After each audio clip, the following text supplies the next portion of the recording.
This is episode 13 of Talk Magic to Me for June 4th, 2014.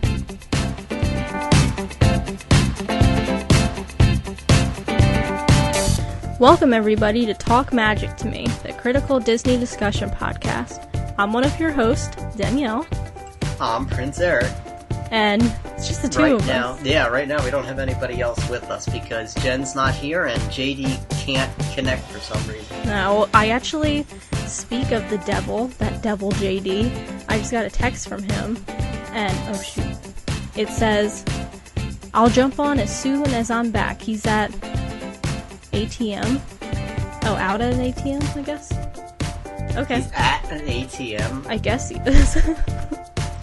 It says, I'm out ATM. At the moment. I'm out the moment. Is that what that means? ATM, out at the moment. Wow, okay. Thank you, Eric, for clarifying that. Yes. See, that's why two is better than one in this show. Make sure that we include this so that people know that you didn't know what ATM means. Yeah, haha. Don't worry, I'll include it. So JD will be on soon. Don't you worry. You'll have your... I'm worrying. Well, I'm a little worried myself, but, DJ Jazzy Jeff will be on soon. Does everybody know what his real name is? Did we say what his first name was? I don't know. I don't think so. Well, okay, you can go ahead and... His name... Well, I'll say it. Yeah. And then I'll ask his permission when he comes on if we can include it. Oh, okay. Why, does he not like it? Actually, well, I don't know if he does, but actually I'm pretty sure on our website his name is his full name. Oh. Let me check that real quick. And the About section... Yeah, he put his real name. So his full name is Frederick. Why doesn't he go by that? Ask him that. Well, I think I have asked him, and I forget his answer. But, oh, okay. I think it was a nickname from high school, so we'll have to ask him when he gets on here. So, welcome to our A Bug's Life episode. As we said, JD will be on shortly, and this is all a part of our Summer of Pixar. Ooh, now into June. Yeah. Now, really getting into summer. Not officially summer yet, but I don't know. Yeah. In my mind, it's summer. Oh, it's summer ever since, May. Yeah. It's been summer. And we've needed summer. I mean, let's face it. Yeah, around here, we've gotten, feet and feet and feet of snow and had, 10 days off of school, so... Yeah. It's been pretty terrible. Well, yeah. 10 days off of work for me. Yeah, exactly. Yeah. So yeah, summer is a very welcome season. Mm-hmm. We are also going to be discussing the pilot episode of the new Disney Channel show Girl Meets World, a follow-up sequel to the original 90s show Boy Meets World, the new show starring the original Ben Savage and Danielle Fisher, now as the parents, and the show focusing on their daughter. I believe her name is Riley. Yeah, Riley. So we should be getting into that shortly and discussing both Boy Meets World, which was a Disney show. It was shown on ABC on their Friday night TGIF lineup, and ABC is owned by Disney, so it was, in fact, a Disney show, and that's why the new series is being shown on the Disney Channel. Right. Mm-hmm. Yeah, and we're going to have, at the end of our episode, we're going to have a full discussion about that. Mm-hmm. So definitely listen, because Eric and I both... I don't know if JD saw the pilot, but... We got our hands on the pilot episode, and yes. It's actually not going to be on TV for another 2 or 3 weeks. Yeah. But we got our hands on it, and we're able to see it, so if you don't want to be spoiled, we'll tell you when that part's coming up, so don't... we'll give you a spoiler warning so you don't have to keep listening. But if you don't, you want to know what happens, you want to hear a review of it, you can keep listening. Yes, exactly. Also, I have a quick announcement. Something I just wanted to announce because it's really awesome if you're a 90s kid. Do you remember Reading Rainbow? Yes. Well, they have a Kickstarter where they're raising money to bring Reading Rainbow back in, the modern age. Very nice, very nice. Their modern age definitely does need that. Yes, and I gave $25 to it just because... Oh, very nice. It's an awesome And thing. You have a degree in English, so... Yes. For those of you who don't know, Reading Rainbow, look it up on YouTube. It has one of the catchiest theme songs that will never get out of your head. No. I remember my mom always wanting me to watch it. A lot of the show, because I was really little, I didn't understand what a lot of it had to do with reading, because it has this host, LeVar Burton, who is very famous for doing the show, and he some of the show is him going to different places and showing you how, like, he'll go to a factory and show you how something is made, or he'll go to a construction site and he'll show you something there, and he'll show some type of educational thing. The part of the show that I always remember the most was the part where they had these kids give their reviews of books. Yeah. And they would always say, oh, in this book, blah, blah, blah, blah, blah, blah, blah, blah, blah, blah. And then there was this famous sound effect that would come on that would go like, ba-dum-bum, and then it would go to the next kid. In this book, blah, blah, blah, blah, blah, blah, blah. I would recommend it to anybody who likes to dig. Ba-dum-bum, and then it would go to the next kid. And I just always remembered that sound effect in those kids, and the theme song. Yeah, exactly. You see, obviously it had a big effect on your childhood. Yeah. They would show it to us in elementary school, along with the Magic School Bus and stuff like that. Yeah. It was up there with, like, those cool, actually good educational shows like Bill Nye the Science Guy and the Magic School Bus and Where in the World is Carmen Sandiego. Right. And shows like that used to be on PBS back when it was, cool to be educated. Yeah. Exactly, and that's Reading Rainbow, was popular, but it lasted till 2009, which I guess I didn't know that, but I guess it did. Well, they're trying to bring it back, mm-hmm. and what they want to do is they want to make it an educational tool that is free to every single school. Yeah. Which is really cool, and their original goal was $1 million. Mm-hmm. I'm looking at it right now, and they have raised $3,309,325. And so they have a stretch goal of $5 million, and I'm sure they'll reach it because they have 29 days left. But obviously this doesn't have to do with Disney, but the reason I'm bringing it up is because it's really important. At least to me, it's really important. It seems like it's important to you too, Eric. Oh, yes. And I just want to encourage you guys to go over there and pledge a few dollars, because it's so worth it to bring reading to schools, because technology is so different today. Kids don't read like they used to. Mm-hmm. And I know that we say that a lot of times, oh, back in our day kids did this, but back then we really did read. I remember book fairs, and there were a lot of book series that I remember, the what was it, the Magic Tree House books, and Cam different, obviously this is and what was the evil teacher? I forget what that one. You know what I'm talking about, though? Yeah, there was that book. There was there's the Bailey School Kids. The Bernstein Bears. I remember all of those book series and all of those books.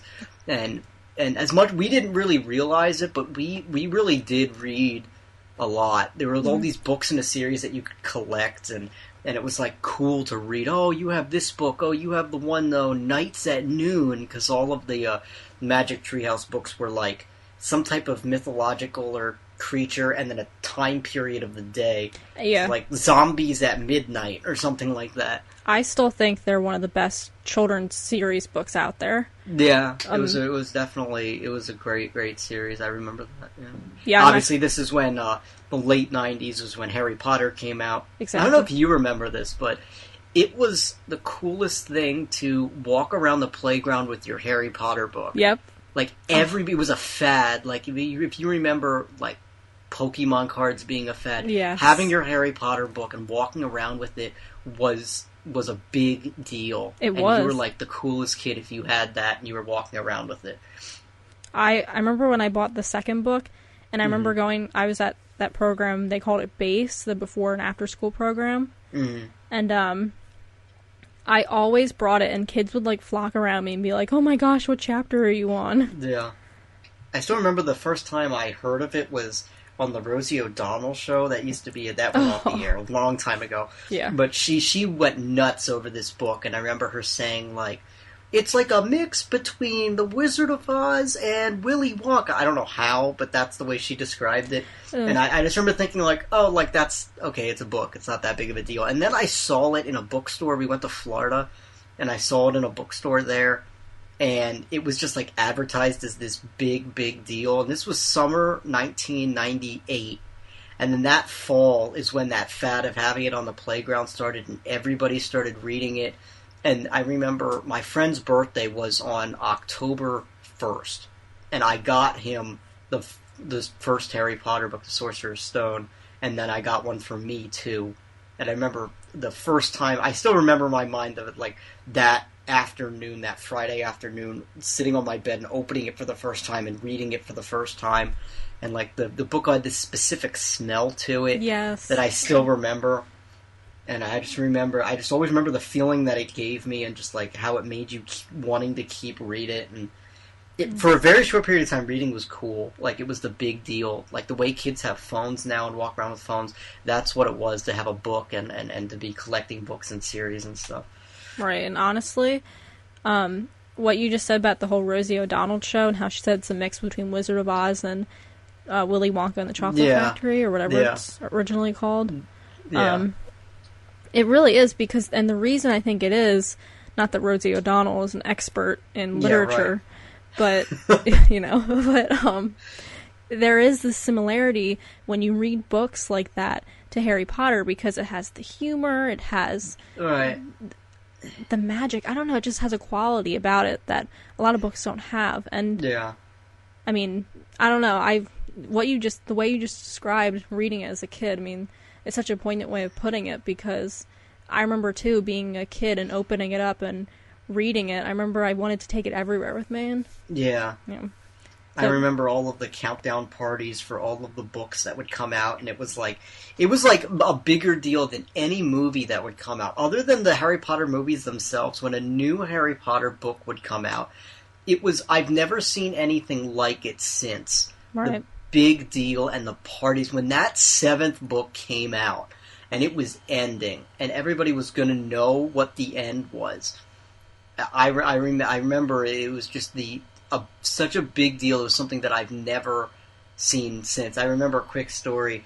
My mom, I was at a summer music camp for high school students at Penn State University, and the book came out, if you remember, on a Saturday. It was Saturday, July 21st. Mm-hmm. And my birthday's the 23rd, and I was going to be turning 17, and so I was like, oh, well, I'm going to turn 17 with Harry in the book, so I want to get the 7th book for my 17th birthday. So the book comes out on Saturday, and I had to wait until Monday. Mm-hmm. And my mom, I remember, because it was released in England, and England's 5 hours before, and so at like 6 or 7 o'clock the night before, it was like, take New Year's Eve and like exemplify that by a million times, and that's what this night felt like, waiting for midnight.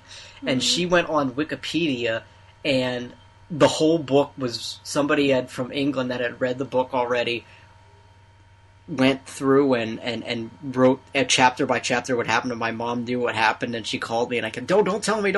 Oh my god. And I remember making a promise to myself that I'm not going to go on the computer, I'm not going to look on the internet, which in these days you could because you didn't have smartphones. Yeah.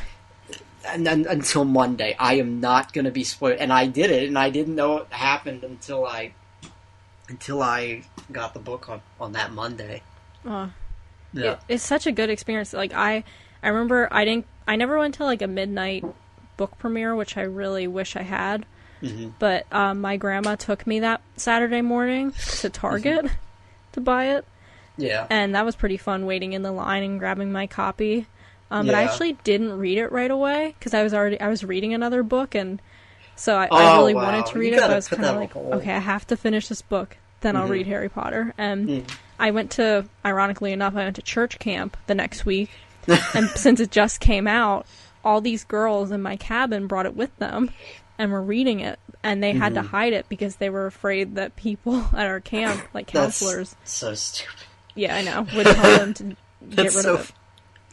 I know. Yeah. It's really silly, but...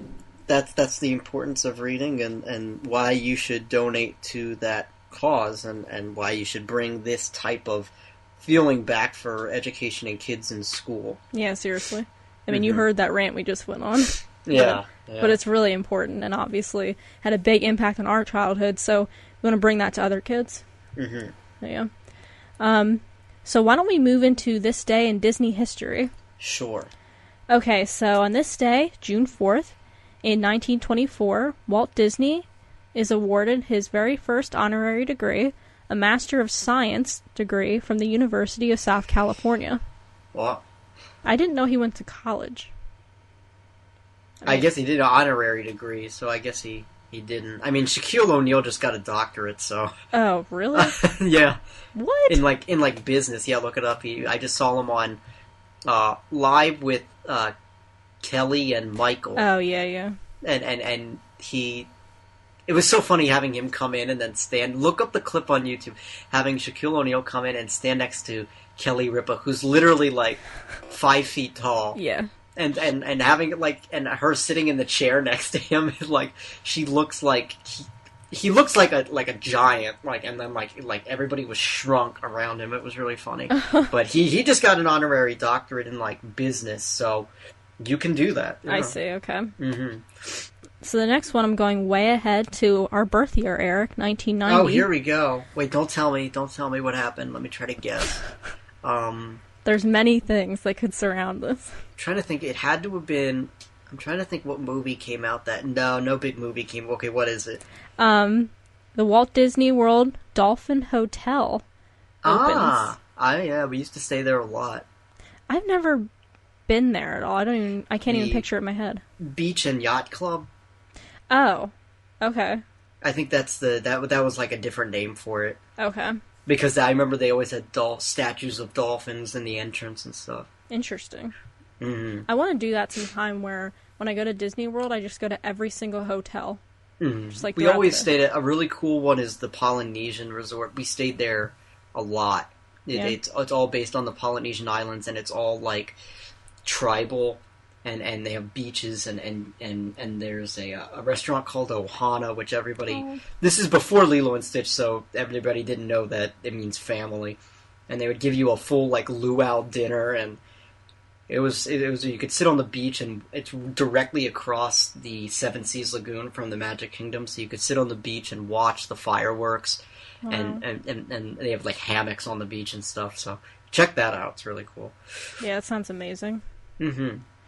And then in 1999, Walt Disney World's newest attraction, and you'll know this, Eric, The Many Adventures of Winnie the Pooh, debuts in Magic Kingdom. Yes. Have I told the story about going on the ride with Piglet?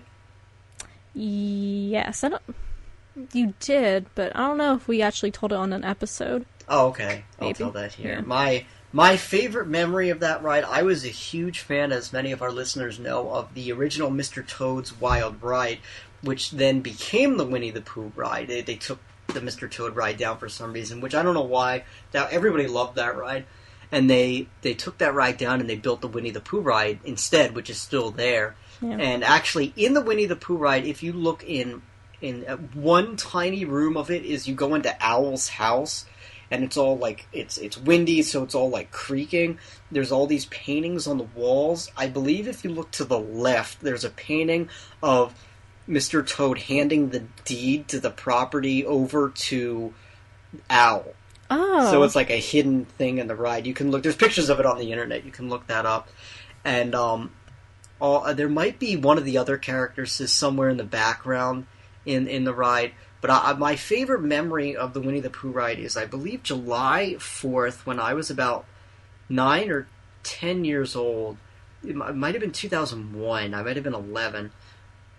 10 or 11. So somewhere 2000 or 2001. And my mom and I went to the Winnie the Pooh ride really early in the morning. And for some reason we hit the timing just right, because all of these, costume characters got in line and started going on the rides with kids. So one guy was Eeyore, one guy was Tigger, and then there was Winnie the Pooh, and then one of them was Piglet, and I ended up on the ride with Piglet.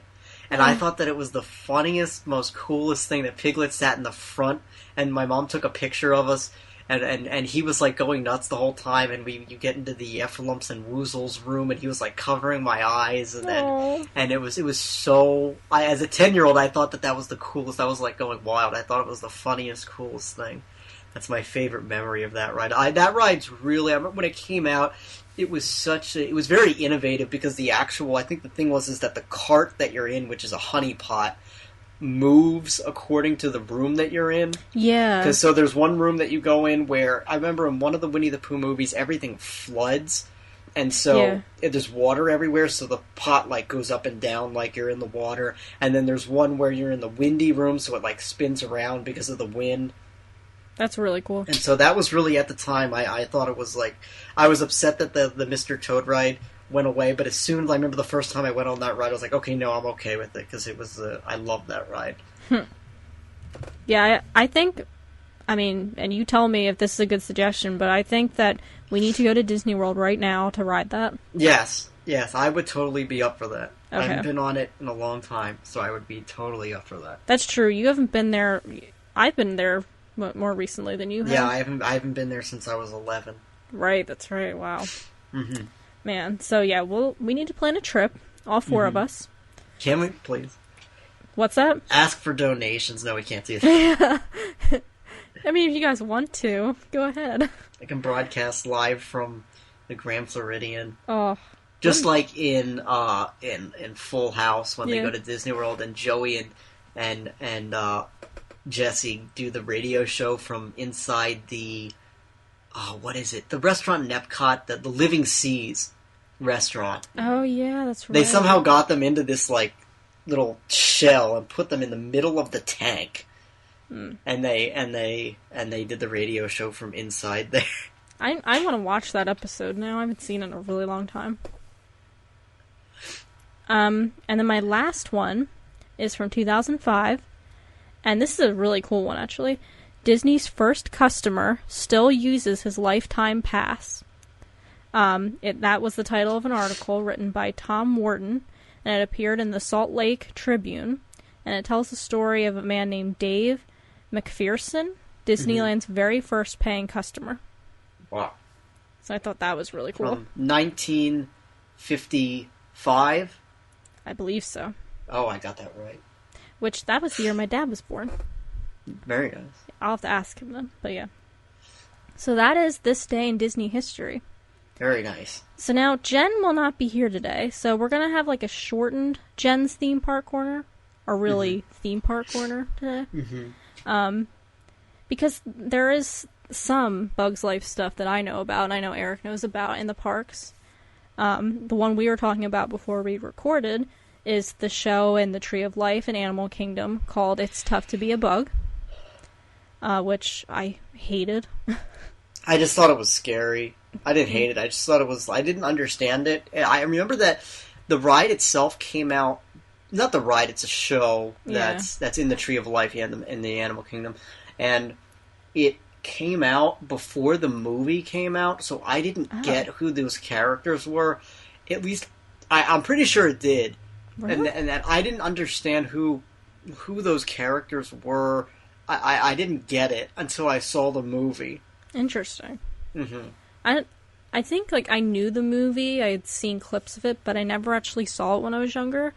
But I think the day we saw it, I was just not feeling well, and I didn't like bugs, so it was just a bad experience. But, but some people love it. And another thing I want to bring up, so a fan of, or I shouldn't say fan, a listener of ours named Tracy wrote to me, right when our podcast started, and she sent me something about A Bug's Life, and I told her I would announce it on this podcast, because it is important. There's a petition out there called Save Flick and Princess Ada as permanent characters, because they have been taken out of the Disney parks. Nobody can meet and greet them anymore. And I'll put the petition in the show notes, because basically, Flick used to stand outside It's Tough to Be a Bug, but now they just got rid of him, and you can't meet them anywhere. And some people, I mean, there are some characters like Flick and Princess Ada, who are really hard to meet. Mm-hmm. And so this petition's trying to save them. Mm-hmm. So I'll put it in the show notes. It has 812 signatures, but the goal is 25,000. So sign the petition, guys. I've signed it already, so yeah. I'll put that in the show notes. Other than that, I mean, I didn't really do my research for this, but do you have anything else for Theme Park Corner? Not that I know of. That's pretty much all I thought of when thinking of A Bug's Life in the parks. Yeah. Although that playground, I remember in MGM, that's like the most genius idea. It is. They had like the giant Lego piece you could go in, and just like having a playground, making you feel like all these common objects are blown up. Like that's I loved that when I was a kid. I never went in it, but I always wanted to. I loved it, yeah. So now we have a new segment for you guys, and it's Eric's Trivia Time. Yes, very nice. So why don't you explain what it is? Sure. Since, as everybody knows, I commonly will rattle off a bunch of trivia that for some reason or another, I know because I have a very good memory. About whatever movie we're talking about, or sometimes we go onto a tangent and I start saying all of this trivia about all these different things. So I just thought that I would organize all of the trivia that I can about a certain topic that we're going to be discussing and sort of give it all out at one segment and try to come up with a lot that's very stuff that you probably didn't know. Not like common things, but it was things that you probably didn't know. So today we're going to be talking about what I personally hold as the best TV sitcom ever made, and that's Boy Meets World, back from the 90s. The original run being from 1993 to 2000. It was on the air for 7 seasons. Yeah. And for you younger listeners, just a quick synopsis of what this show is about and why it's one of my favorite shows, and why I think it's the best TV sitcom. Definitely by far the best coming of age sitcom ever made. It basically centers around a young boy by the name of Corey Matthews, and played by Ben Savage, who lives in suburban Philadelphia, which is one of the reasons that I like it so much, because that's where I've lived my whole life and I can relate to that. And he lives with his family, which includes his 2 parents, his mom and his dad, and his older brother Eric, played by Will Friedle. Trivia note about him, also you might know him as the voice of Ron Stoppable from Kim Possible. I did not know that. Really? I thought it was really obvious. Wow. Yeah. Mind blown, okay. Yeah, there's mind blown fact number 1. Yeah. And his younger sister, Morgan, who at the very beginning of the show is this really very young girl. She's about 4 years old. And basically it just shows him going through life and growing up all the way to starting off the very beginning of the show when he's in 6th grade and he's 11 years old, all the way to the very end of the show when he is... he gets married and he actually moves. He goes through college and he moves to New York City in the very last episode. Spoiler alert.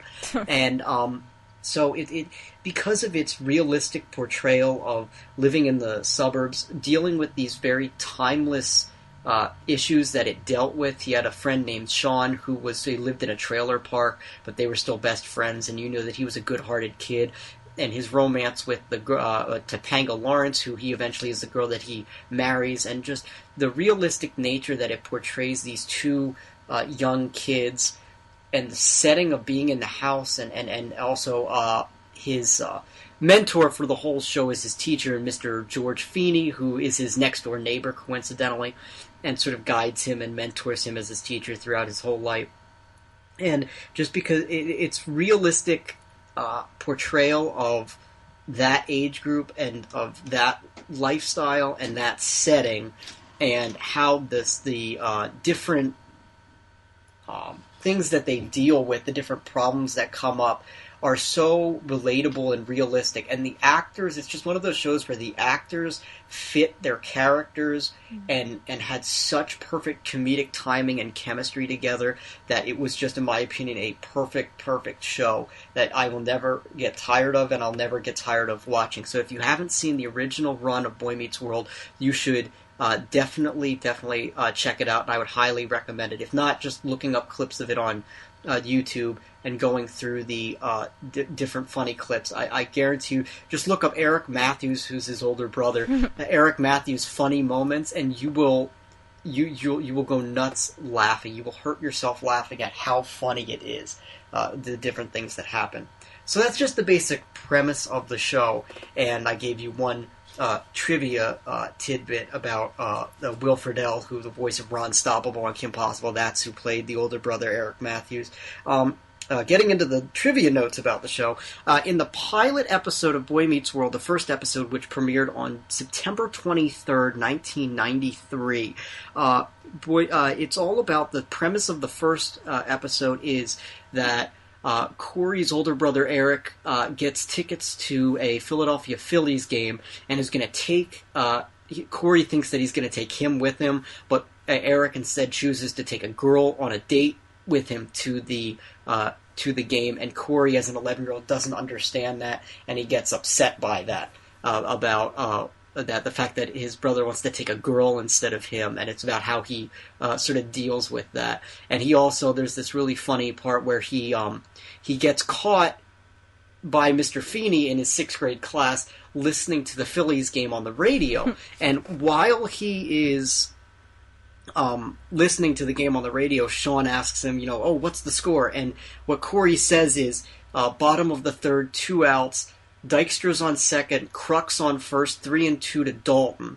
And all the names that he says are actually actual real-life players from the Philadelphia Phillies that were on the 1993 Philadelphia Phillies, which is one of the, if not the most beloved team in all of Phillies history, for being this sort of ragtag group of long-haired, bearded, fat guys that were supposed to be really bad and came out of nowhere. So the names that he mentions, Lenny Dykstra was the center fielder, John Kruk. If you watch ESPN on Sunday nights, they do Sunday Night Baseball. John Kruk is the one of the announcers on Sunday Night Baseball, and this is when he was a player, he was mentioned. And then Darren Dalton, who was the catcher, and he is now a local sort of analyst for the Phillies now. So I just thought that was just a trivia tidbit that he named. The players in the pilot episode that he names are real-life players from the Philadelphia Phillies. Also, they mentioned that the game that Eric takes the girl to is the game where they clinched the 93 Eastern Division, which would in the show it takes place in Philadelphia. They had to have recorded that like about a month or 2 months before that and they didn't know this was going to happen, but in 1993 the Phillies did not clinch the division at home in Philadelphia. They clinched it in Pittsburgh. I wish Jen were here. So they didn't know that was going to happen. So they actually clinched it in Pittsburgh. So if you watch the pilot episode, when they clinch in Philadelphia, that doesn't happen in real life. There's many different references from that Mr. Feeney, in his different lines that he says that are references to previous shows or previous roles that the actor William Daniels, who plays Mr. Feeney, was involved in. So, for example, he says at one point, Mr. Feeney says, $18 for socks. I'm a teacher, not a heart surgeon. And that's a reference to him playing the lead surgeon on the TV show St. Elsewhere, which was a medical show about a group of doctors. He was sort of the elderly lead surgeon on that show. That show was between 1982 and 1988. Also, he... in one episode, Corey takes Mr. Feeney's film class, and Corey presents a film, something he's working on, a video project, and Mr. Feeney actually really likes it, and he says, "Oh, Mr. Matthews, this could be your ticket to a fine university."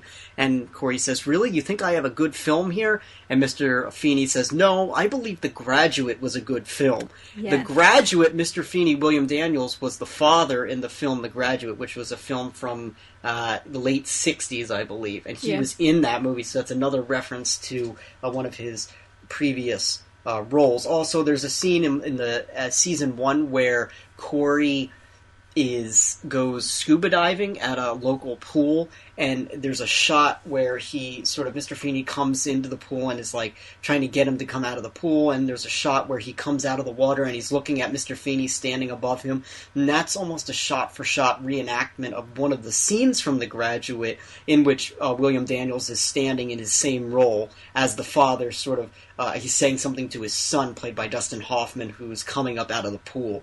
So it's a reenactment of one of the scenes from that movie. The restaurant that they commonly hang out at is called Chubby's, and there actually is a Chubby's restaurant in the Philadelphia area. Chubby's is a pizza, hoagie, cheesesteak place on Henry Avenue in the Roxborough section of Philadelphia. It doesn't look the same from the outside in the show. They show Chubby's, the sign.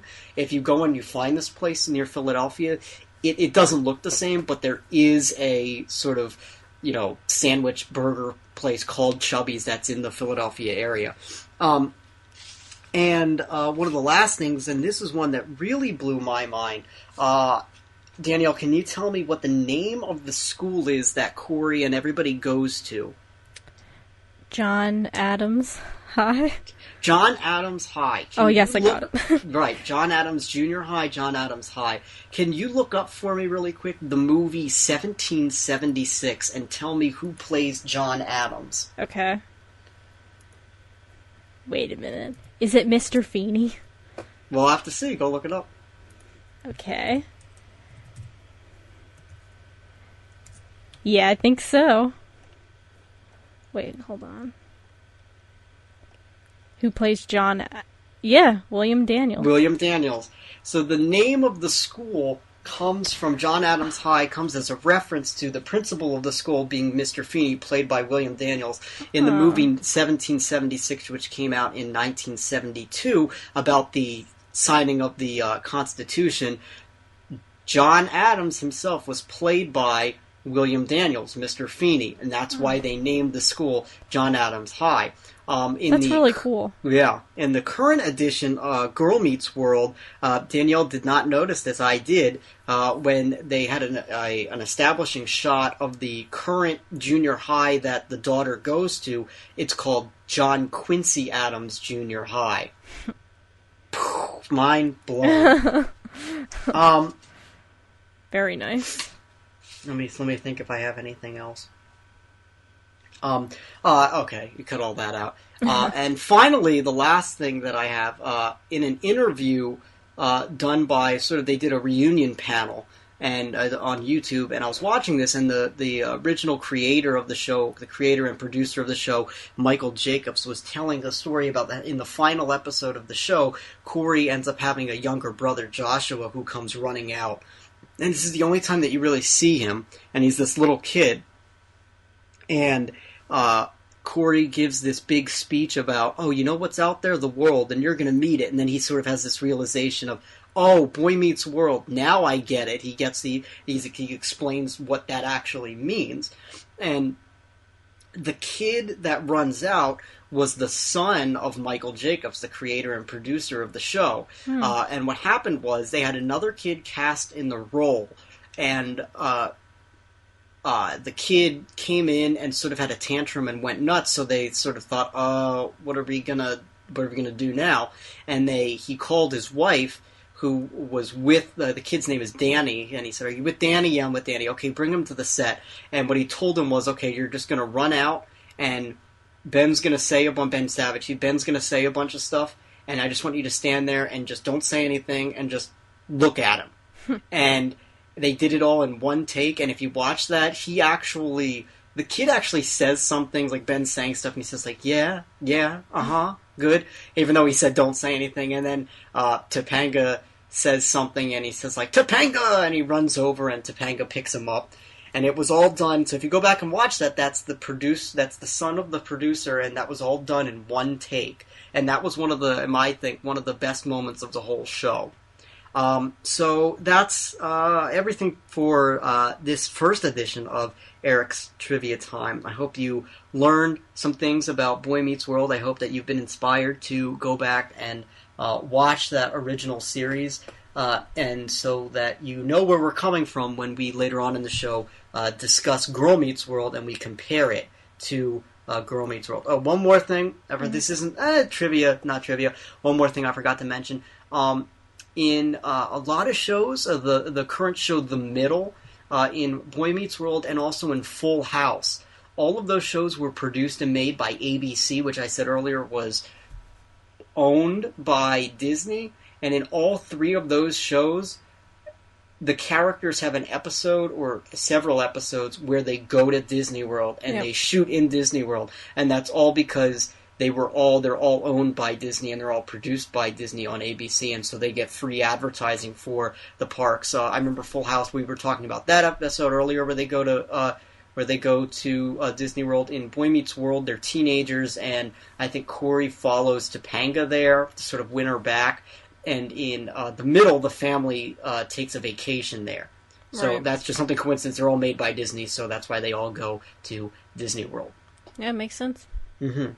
I just watched the episode of The Middle where they went to Disney World. Oh, really? And as I was watching it, they had commercials playing about Disney World. I'm like, yeah, you already have advertising enough. Exactly. In this episode. Exactly. Yeah. Well, very nice, Eric. Oh, thank you.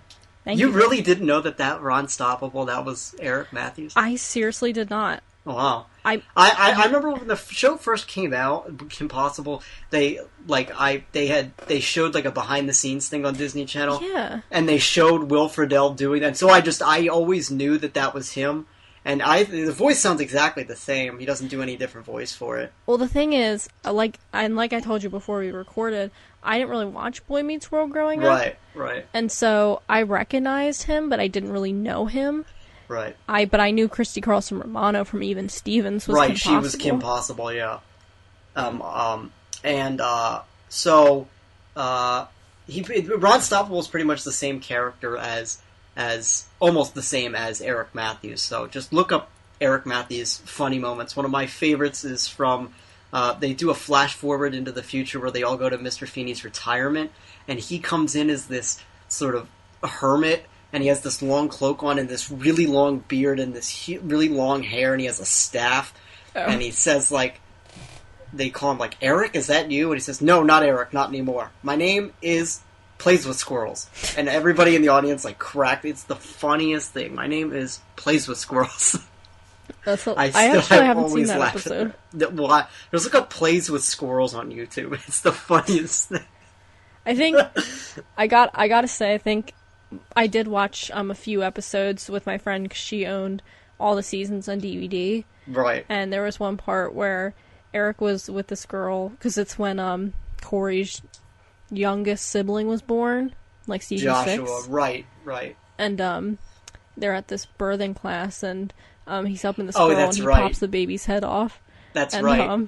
And then the girl's like, oh my gosh, my water just broke. And he's like, miss, mine broke.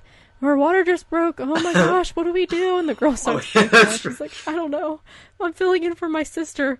All I know is birthing, diapers, and hee-hoo. Yeah, like that. Yeah. Just this ridiculous situation of Eric being in a birthing class, and it's just once again, like I said before, it's just one of those shows where the writing and the comedy and the actors and the characters they play just all fit perfectly with each other, and you just laugh so hard every time you see it. It's one of the funniest shows I have ever seen. Yeah.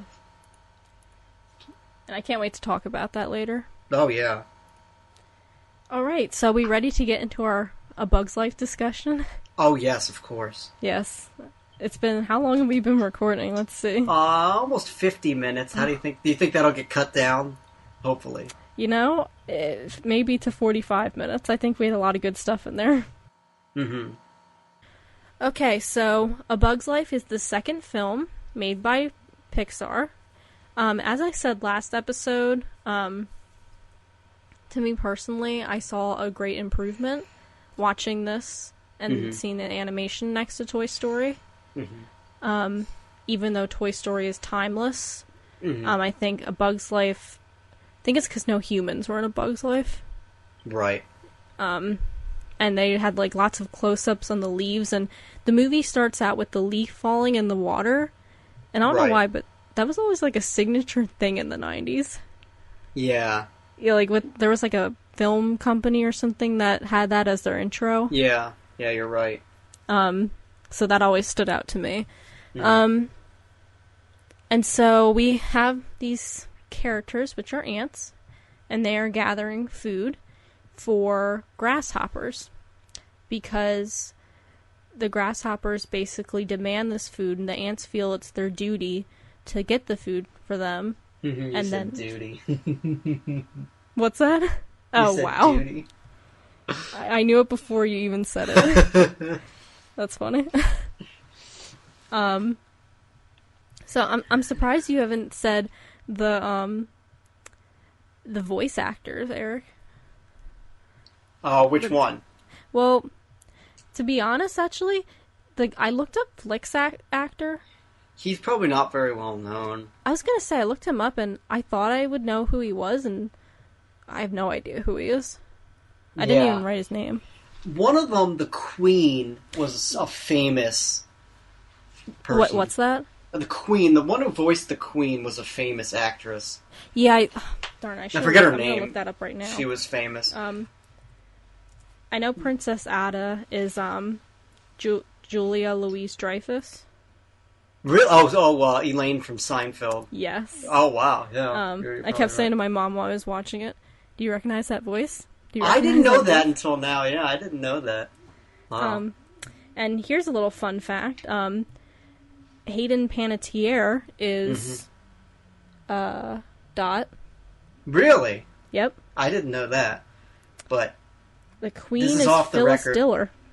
Phyllis Diller, that's it. She was. We also mentioned her on our Snow White episode when we were talking about the Happily Ever After, or the other Snow White movie. Oh, that's right. Yeah, that's right. I think I cut that out so listeners wouldn't know about that. Mm-hmm. Oh, okay. Yeah, because it was a really long thing. Yeah, Phyllis Diller. Oh, wow. Okay, yeah, I definitely thought I recognized that voice. Mm-hmm. There's the famous voice.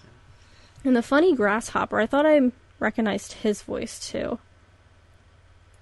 What was I think his name? a lot of the circus performer bugs were just random Pixar employees. Like the one that was Heimlich, the caterpillar, obviously named after the Heimlich maneuver. That was just, I think he was just a guy that worked at Pixar. I don't know if he voiced anything else. Yeah, I don't think so. I clicked on his name by accident and it didn't... Let me see. Oh, it says he voiced somebody in The Lion King. Really?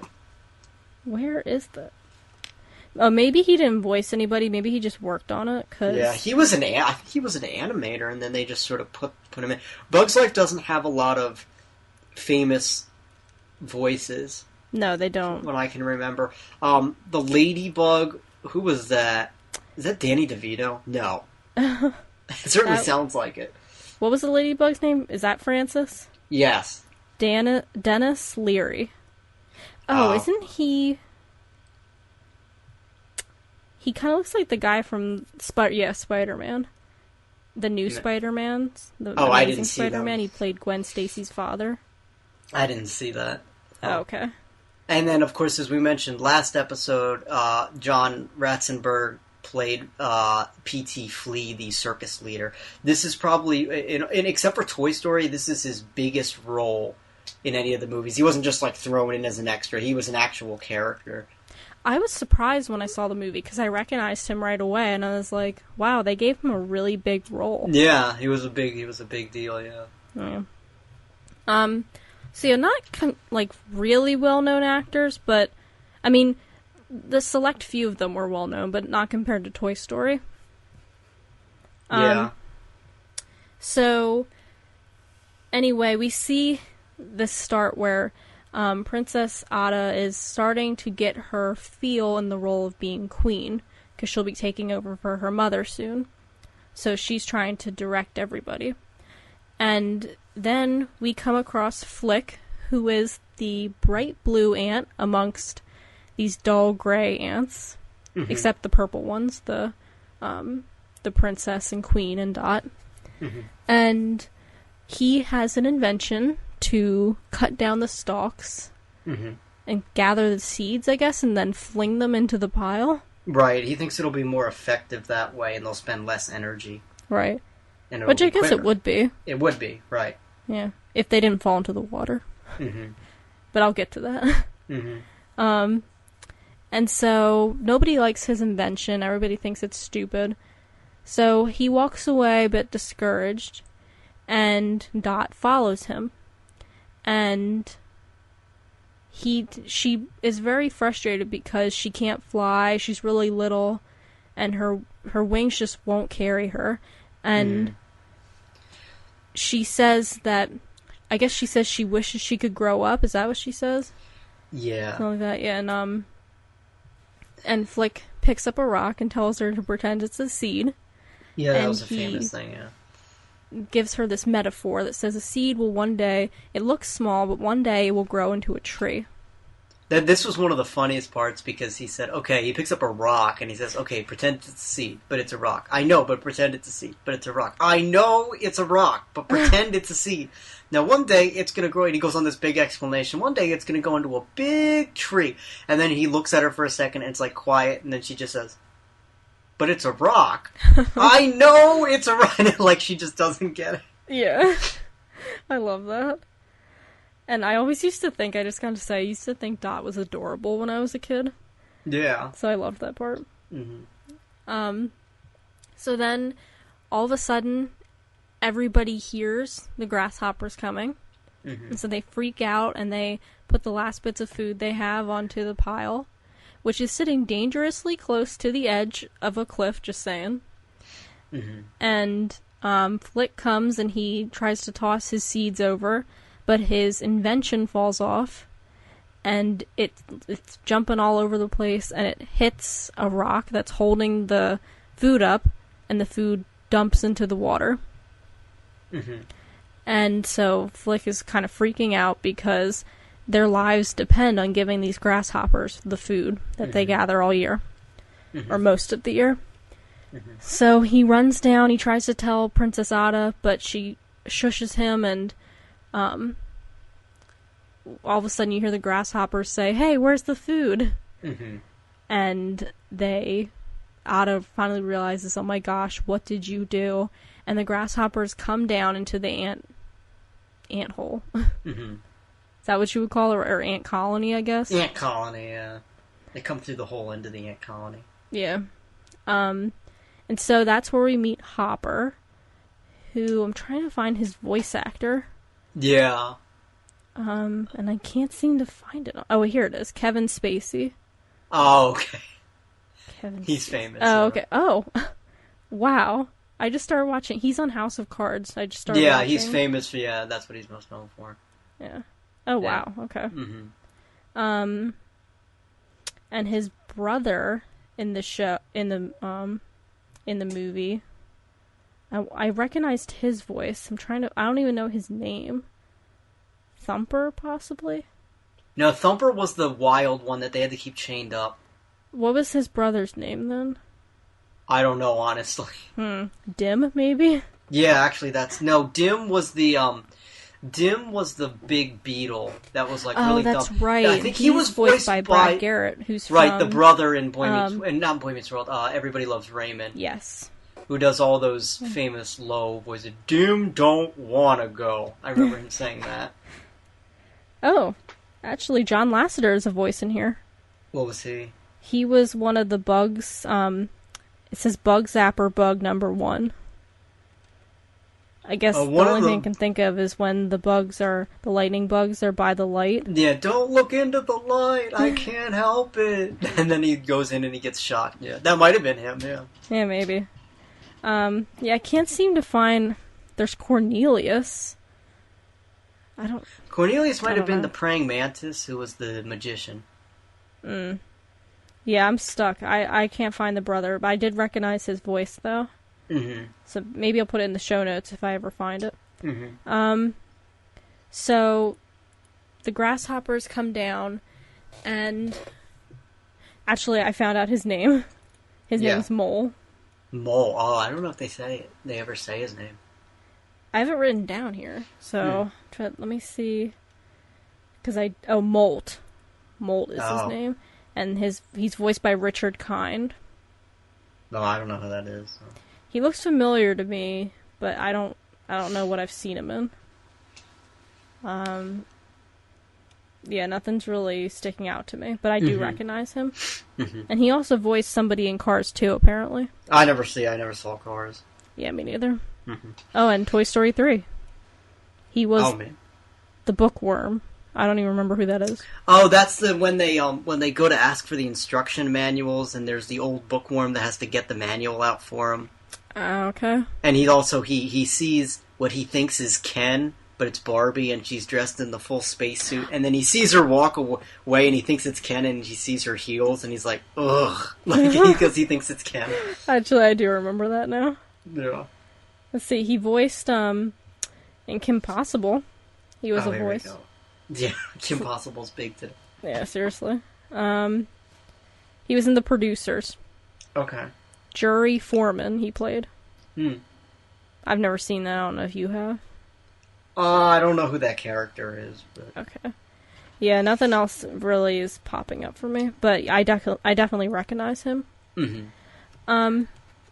So the grasshoppers come down demanding where the food is, and Hopper grabs Dot, and he holds her up, and so Flick says, "Leave her alone." Yeah. When nobody else is standing up. And basically Hopper kind of intimidates him and says, "Well, are you gonna take her?" And Flick kind of shies away. And then Hopper says, I think this is when he says the ants pick the food, the grasshoppers eat the food. I think, right? Yeah. I forget how that sentence ends, though. Do you know? And the grasshoppers fly away, something like that. Oh, is that it? Okay. Maybe, I don't know. Yeah. I know what the ending line is, but I don't... I think this is around one of the parts where he says, "Do I look stupid to you?" And then Ada says, "No." And then in the bloopers, they keep showing it like they're actual actors. And you keep saying, "Do I look stupid to you?" And she keeps laughing and saying, "Yes." I didn't know they had bloopers for this movie. Yes! And then he's like, after like 5 times of doing it, he's like, "Oh, that's it. I'll be in my trailer. Okay, I can't do this anymore." Wow. I'll have to watch those. So then, they tell them that they have until the last leaf falls to gather enough food for the grasshoppers, which is a terrible thing for the ants because they need to gather food for themselves at this point, and they can't do that if they're gathering it for the grasshoppers. And what I thought was cool was how the grasshoppers like, "Let's ride."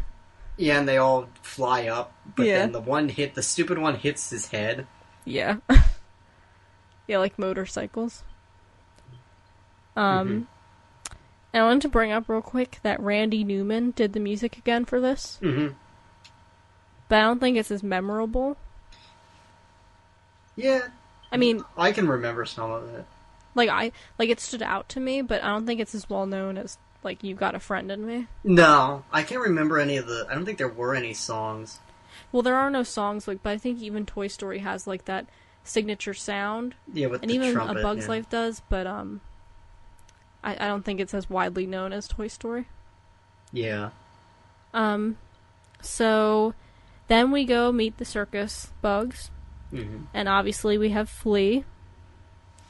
Or what's his name again? The P.T. Flea. It's supposed to be like P.T. Barnum. Okay, yeah. And then, first of all, I have to say that the ladybug, I remember, when I was younger, I thought he was hilarious. Yeah. Like, I never saw the movie, just like the previews I would crack up at. Being a ladybug automatically makes me a girl, right? They're like, "Oh, she's a guy!" Yeah. I remember my favorite characters were what bugs are there? The 2 roly bugs that are like have Italian accents. Oh yeah.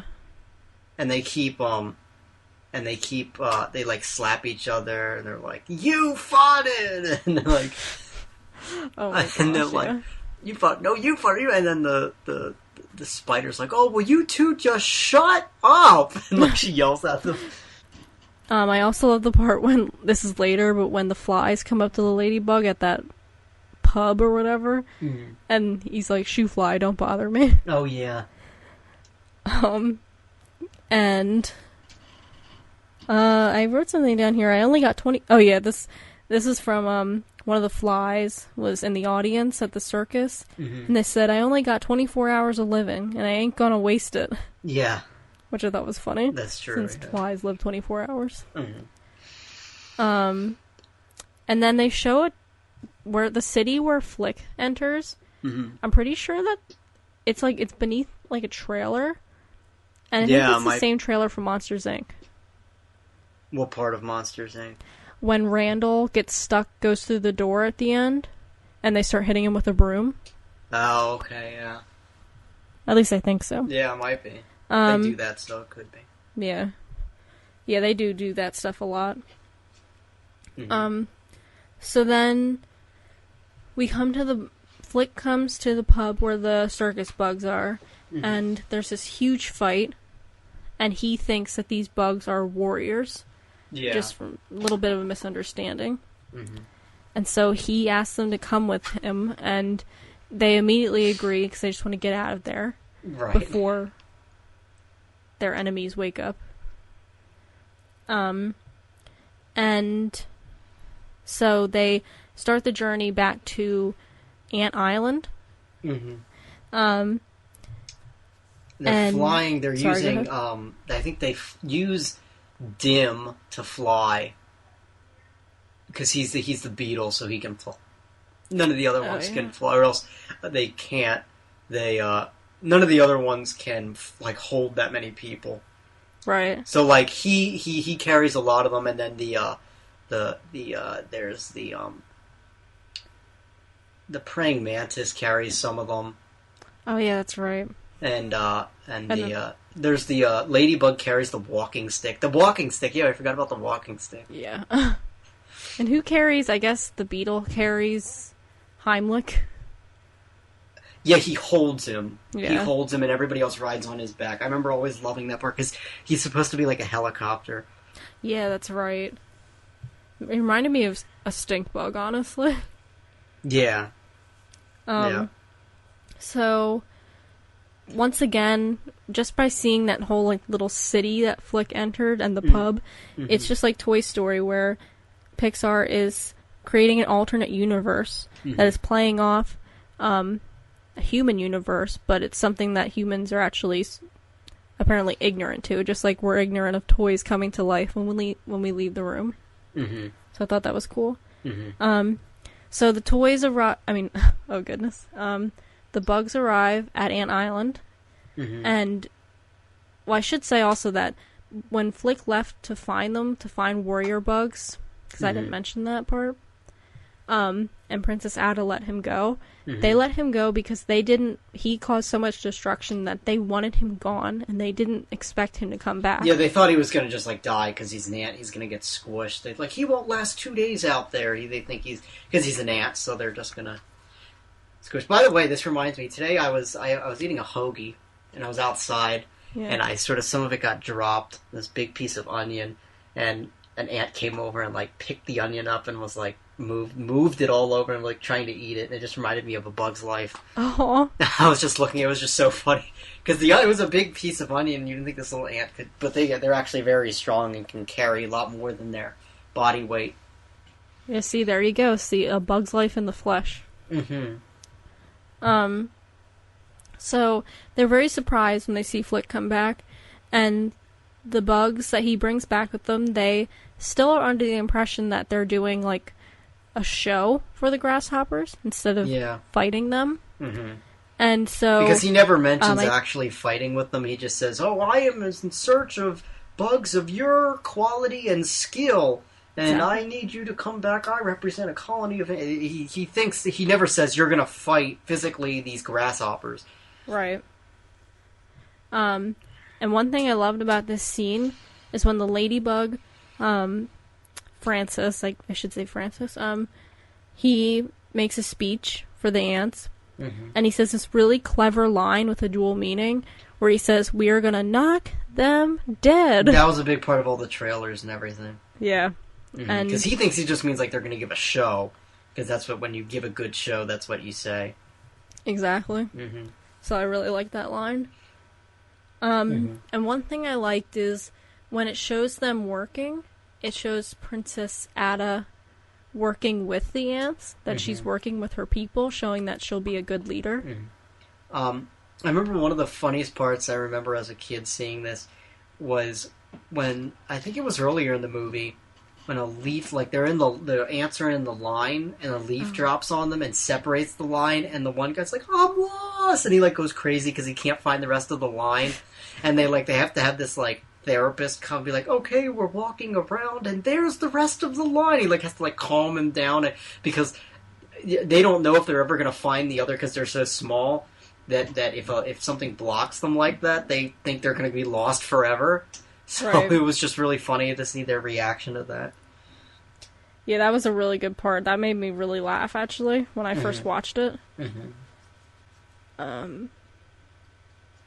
Sorry, I thought... Break off for a second.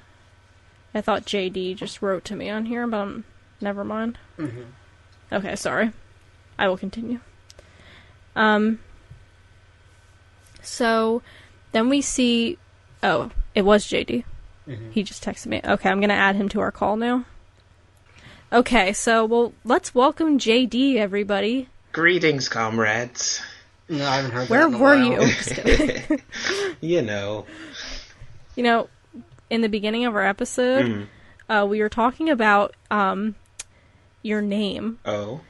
We were wondering, why do you call yourself JD? I know you told me once, but you have to refresh my memory. That's right.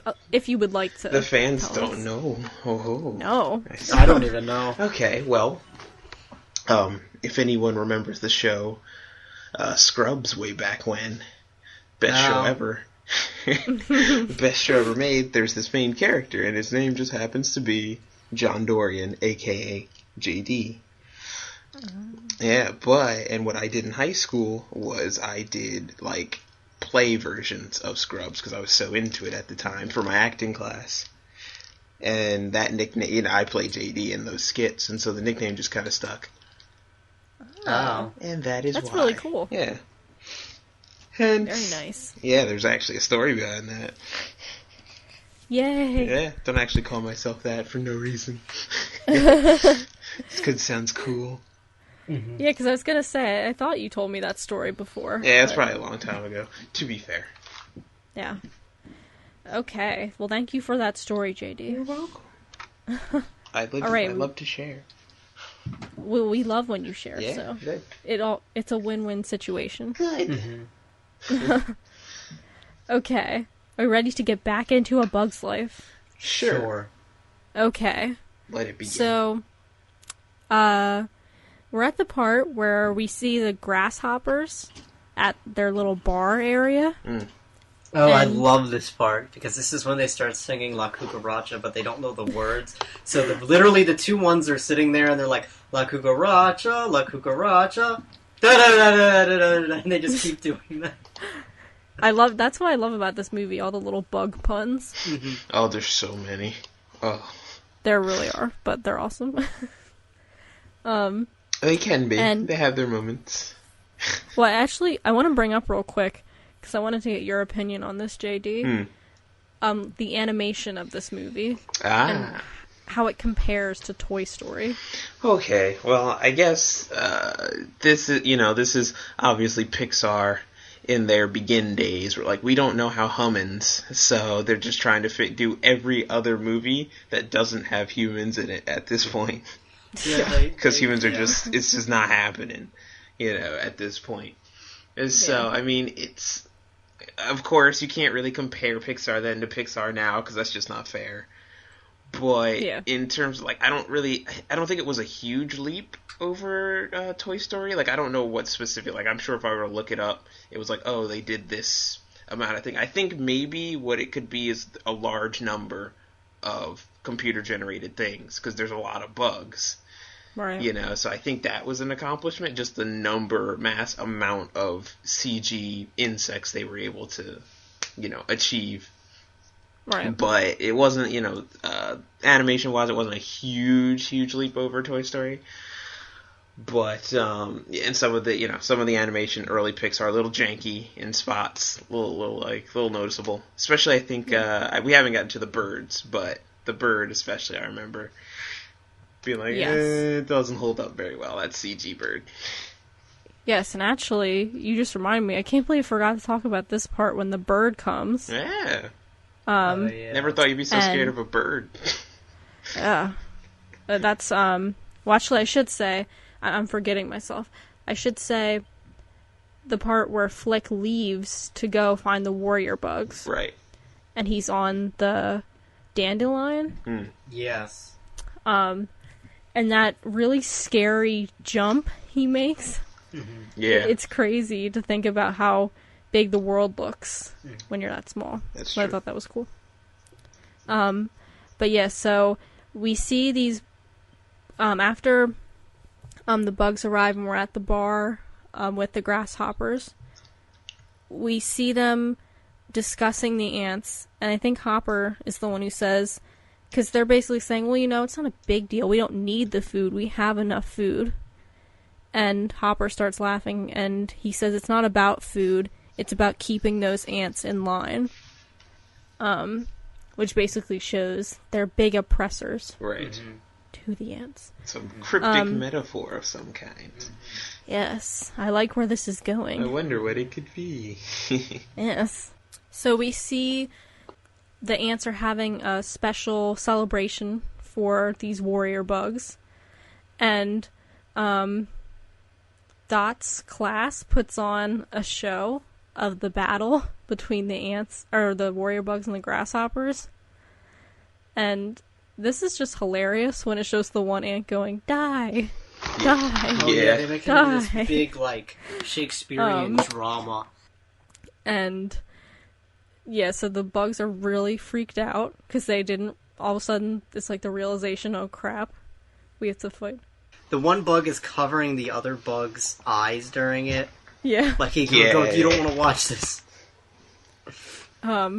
So they try to leave, and Flick follows them, and they're really set on leaving, and so Dot tries to follow them, and she goes on the dandelion just like Flick, and she is being chased by a bird, which is not good. No, not in this movie. No, not at all. I mean, in the real world, being chased by a bird, I guess that would be a little scary if it was a big bird, like... Yeah, if it's like a hawk like or a an goose. eagle or something. Or even You know- a goose, yeah. Yeah, Well, apparently when that's really scary.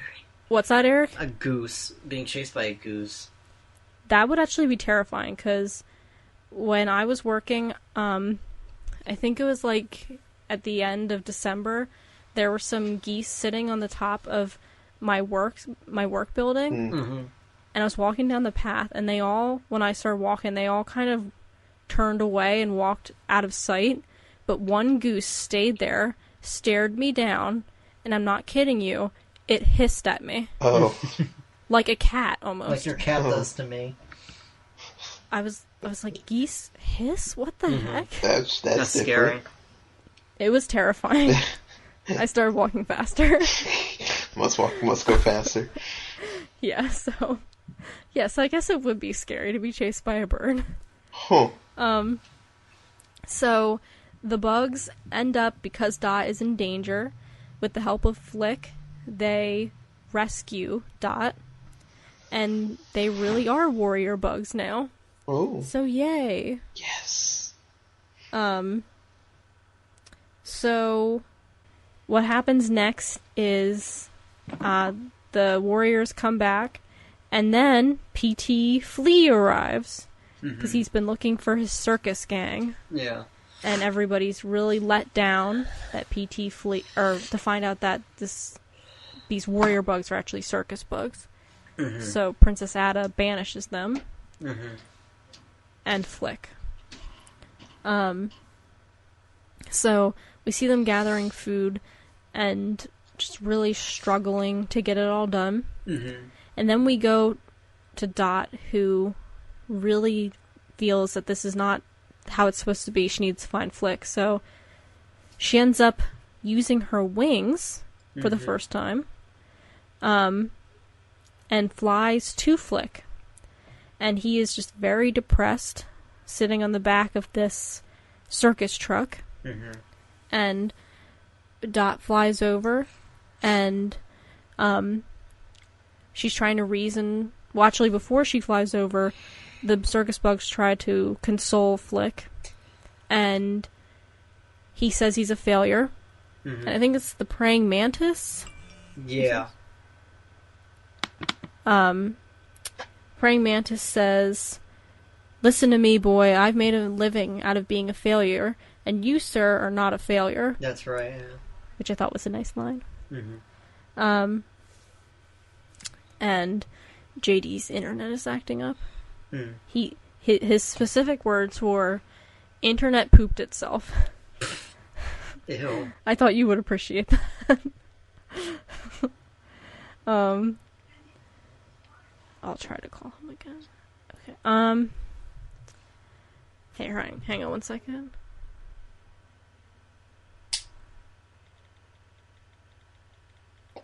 Okay.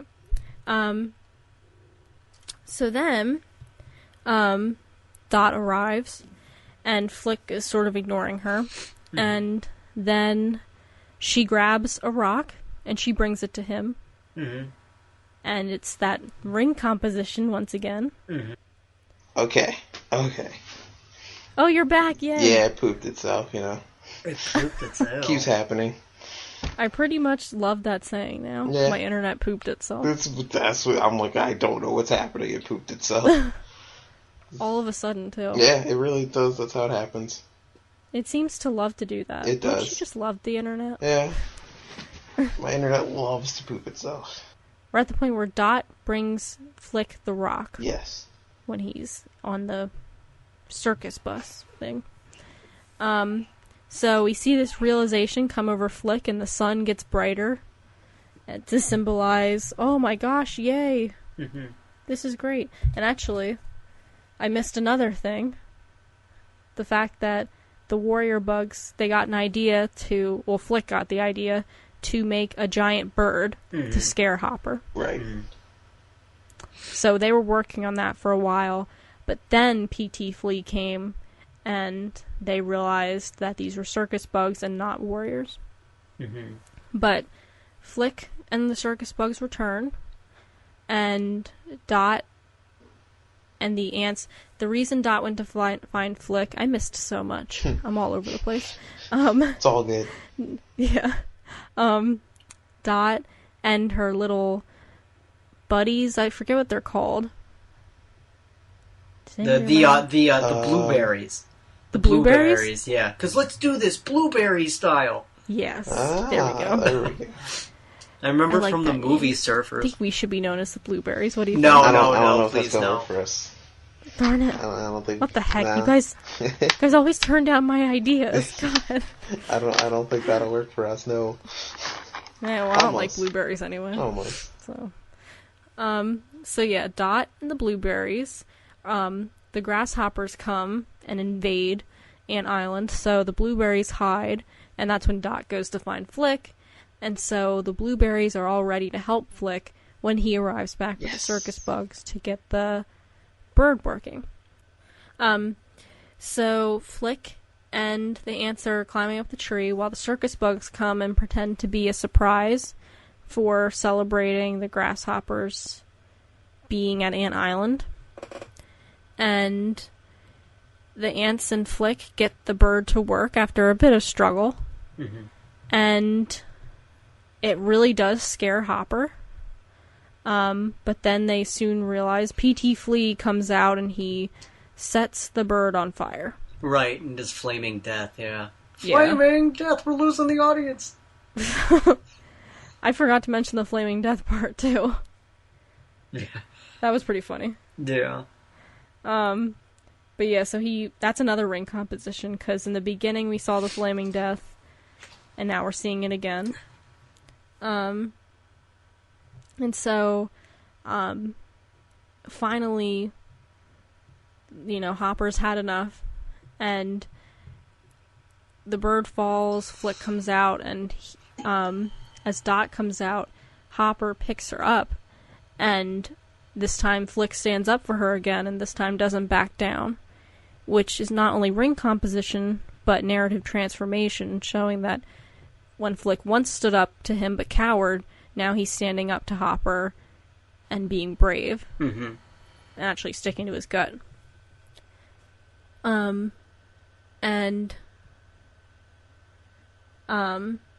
Then Hopper, I guess he says, ideas are very dangerous things. He doesn't want ants getting ideas. Right. Because he knows that they'll all team up together. Mm-hmm. If one of them's, revolts, they'll all revolt together. Mm-hmm. Because he knows that there's a lot more ants than grasshoppers. Yeah, exactly. They could kill them, but they don't know it, and they say it's because they have puny brains. Mm-hmm. So then, Hopper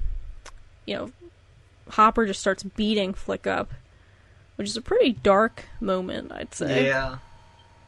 A lot of physical violence, at least. He's about to squish him, and then somebody, who is it that stops him? I don't know, actually. I think it's because the rain is coming. Oh, that's right, it rains, yeah. Yeah. And that's when, they're all running all over the place, and, Hopper's freaking out, and everybody's freaking out, and Princess Ada says, the ants pick the food, the ants keep the food, and the grasshoppers leave. Yeah. So, and that's ring composition right there. Mm-hmm. Because, again, Hopper said it in the beginning. Right. And then Ada said it at the end. Mm-hmm. So the grasshoppers leave for good. Mm-hmm. Actually, the bird, they send Hopper over to the bird, who eats Hopper. Right. Very violent death. Mm-hmm. And then we see Ant Island again. Very prosperous, using Flick's new invention. Well, the invention from the beginning that caused the whole thing in the first place. Exactly. And which they again, make it work, more and ring it's like, composition right everybody's there. Right. Everybody's using it, and then I remember the whole movie ends with they all set them off at the same time, and all of the plants, I think they're like wheat, they're it's things, stalks of wheat, and they all sort of explode in the air, and it's like fireworks, and that's how it ends. Yeah. Yeah, that was really creative. Mm-hmm. I really loved that. So yeah, that ends A Bug's Life. Bug's Life, yeah. I feel bad because I didn't really I'm not really used to this movie, to be honest, so I apologize to the listeners. No. Yes. Wait, is JD back? Yeah. There you are. JD. Keeps happening. It's probably gonna happen again. Probably. Yeah, this That's okay. It always happens. I swear, I'll use it all day, but the one time I have to actually use it for anything important, yeah, it'll just poop. Yeah, I would say that's Murphy's law. Yeah. But I don't believe in that, so I'm not gonna say it. You know. Because sometimes your internet does work. Yeah, it does. It's I don't know what's happening. It's just one of those days, I guess. Mm-hmm. I guess so. So we just finished JD, but you're still around for a bit more, so. All right. Plus. I think it's safe to say this episode has been really long, and I gotta be honest with you guys, I had a game plan, but it's really not very good. I'm gonna say let's skip the game, save room for Girl Meets World. Right. Okay, yeah, because I really want to talk about that. So let's move to our Zippity Doo Dah moment now. Okay. So, JD, why don't we start with you? All right. So your connection doesn't Right. All right. My Zippity Doo Dah moment, I guess, has to be whenever you see, I can't remember which, when you see the bird for the first time, or birds. Simply because that is, I'm pretty sure that's the most scared I've ever been of a bird at any point. Because I remember as a kid, just the way they did it, I was like, kind of spooked me a bit. It is a little terrifying. Yeah, so I'm like, that's what I'm going with. Because I'm like, I would never be afraid of a bird again. But I'll remember that. This one time. Yeah. Very nice. I kind of mentioned mine already, but since everybody knows my love of gas and things that smell bad, there's the part where the circus bugs are all sitting in the bar, and the two, I don't know what they are. I think they're stink bugs, the roly bugs that are going back and forth, and they keep burping. And then the one farts, and then he's like, "You farted, you farted, you farted, you farted!" And then the spider's like, "Oh, will you two shut up?" Because they keep screaming. It's just the fire. Oh, I cracked them at that as a kid. I loved that part. Wow, because potty humor. Okay. Yeah, I love potty humor. Don't hate on potty humor. No, I can't hate on potty humor. Exactly. Very nice. I think my Zippity Doo Dah moment would have to be when the ladybug comes out and they think it's a girl, the flies. Mm-hmm. And he flies up to them and says, "So, just because being a ladybug automatically makes me a guy." And they're like, "Oh, she's a guy." Yeah. Or whatever. Yeah. Or has to make whatever, I said it wrong, but you know. You messed up, but we get it. Yeah. Yeah. Mm-hmm. So that is my Zippity Doo Dah moment. Mm-hmm. So now we move on to the question of the week. Let me bring that last week's up. Hang on. Okay. So before we get into this week's question, let's recap last week's question, which was brought to us by Jen. And she asked, if you could make one of your favorite childhood toys come to life, which would it be and why? Ooh. So, who would like to start? I'll start.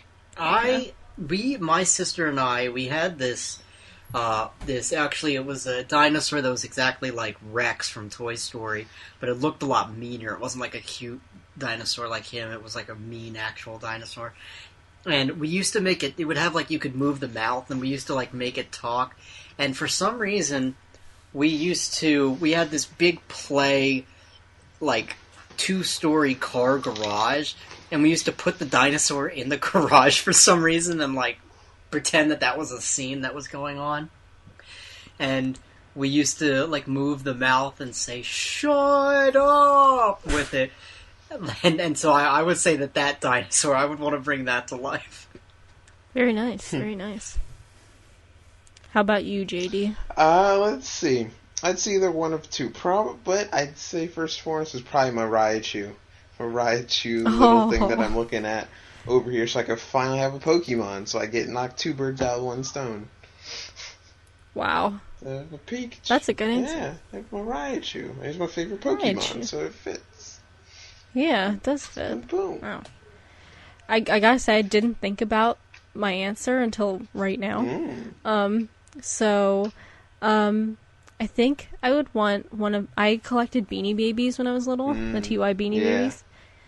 And I, because I'm a fan of cats, I had the Beanie Baby cats when I was younger. Of course you did. And of course I did. You know how it is. Nope. And the first Beanie Baby cat I ever got was in my Easter basket, and her name was Snip.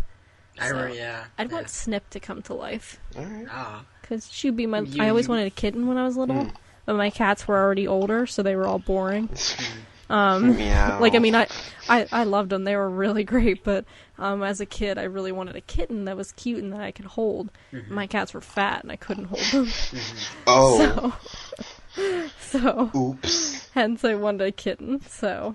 It would be cool if Snip came to life. That's mine. Hating on your cats there.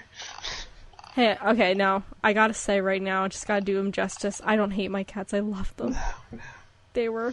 My cats were so lovable. Like, it's funny, because if we switched the roles and I owned my cats today, and my current cat, we owned when I was little, we probably would have had to get rid of her, because she probably would have bit us a lot. Yeah. That's why you would have called her Snip. But my cats back then never bit us. Like, we have videos of me tugging their tails, and they just would walk away, and then, like, a minute later, they would come back and rub my face. And yeah. Alright. Yeah. So that was our last question of the week. Now we will move to Eric for this week's question of the week. Okay.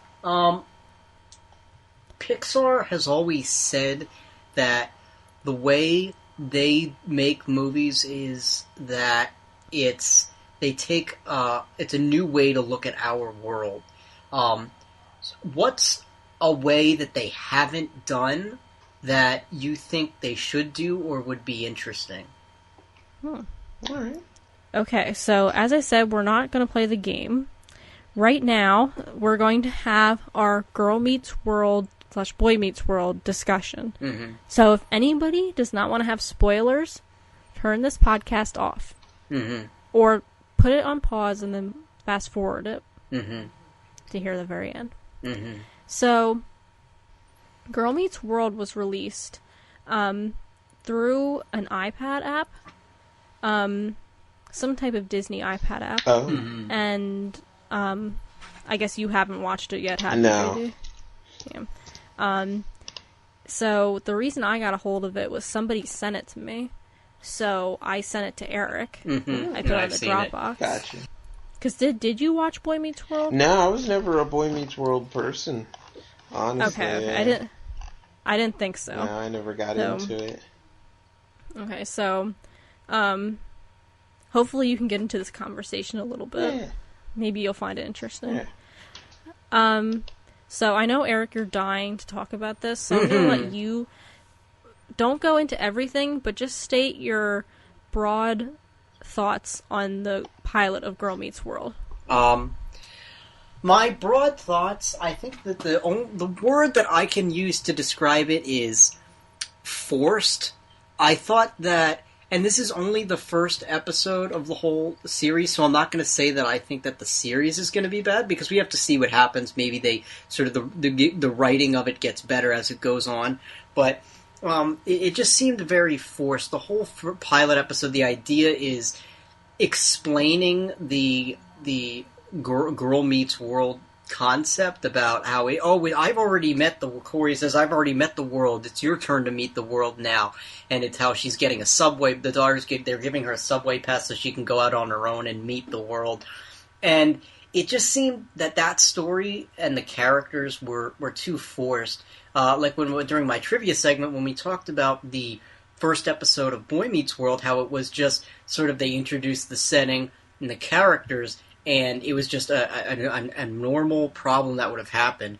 They didn't have to do in this whole explaining of, you're going to meet the world. That just seems forced and unnatural. And I just thought that they should have had a better concept for that.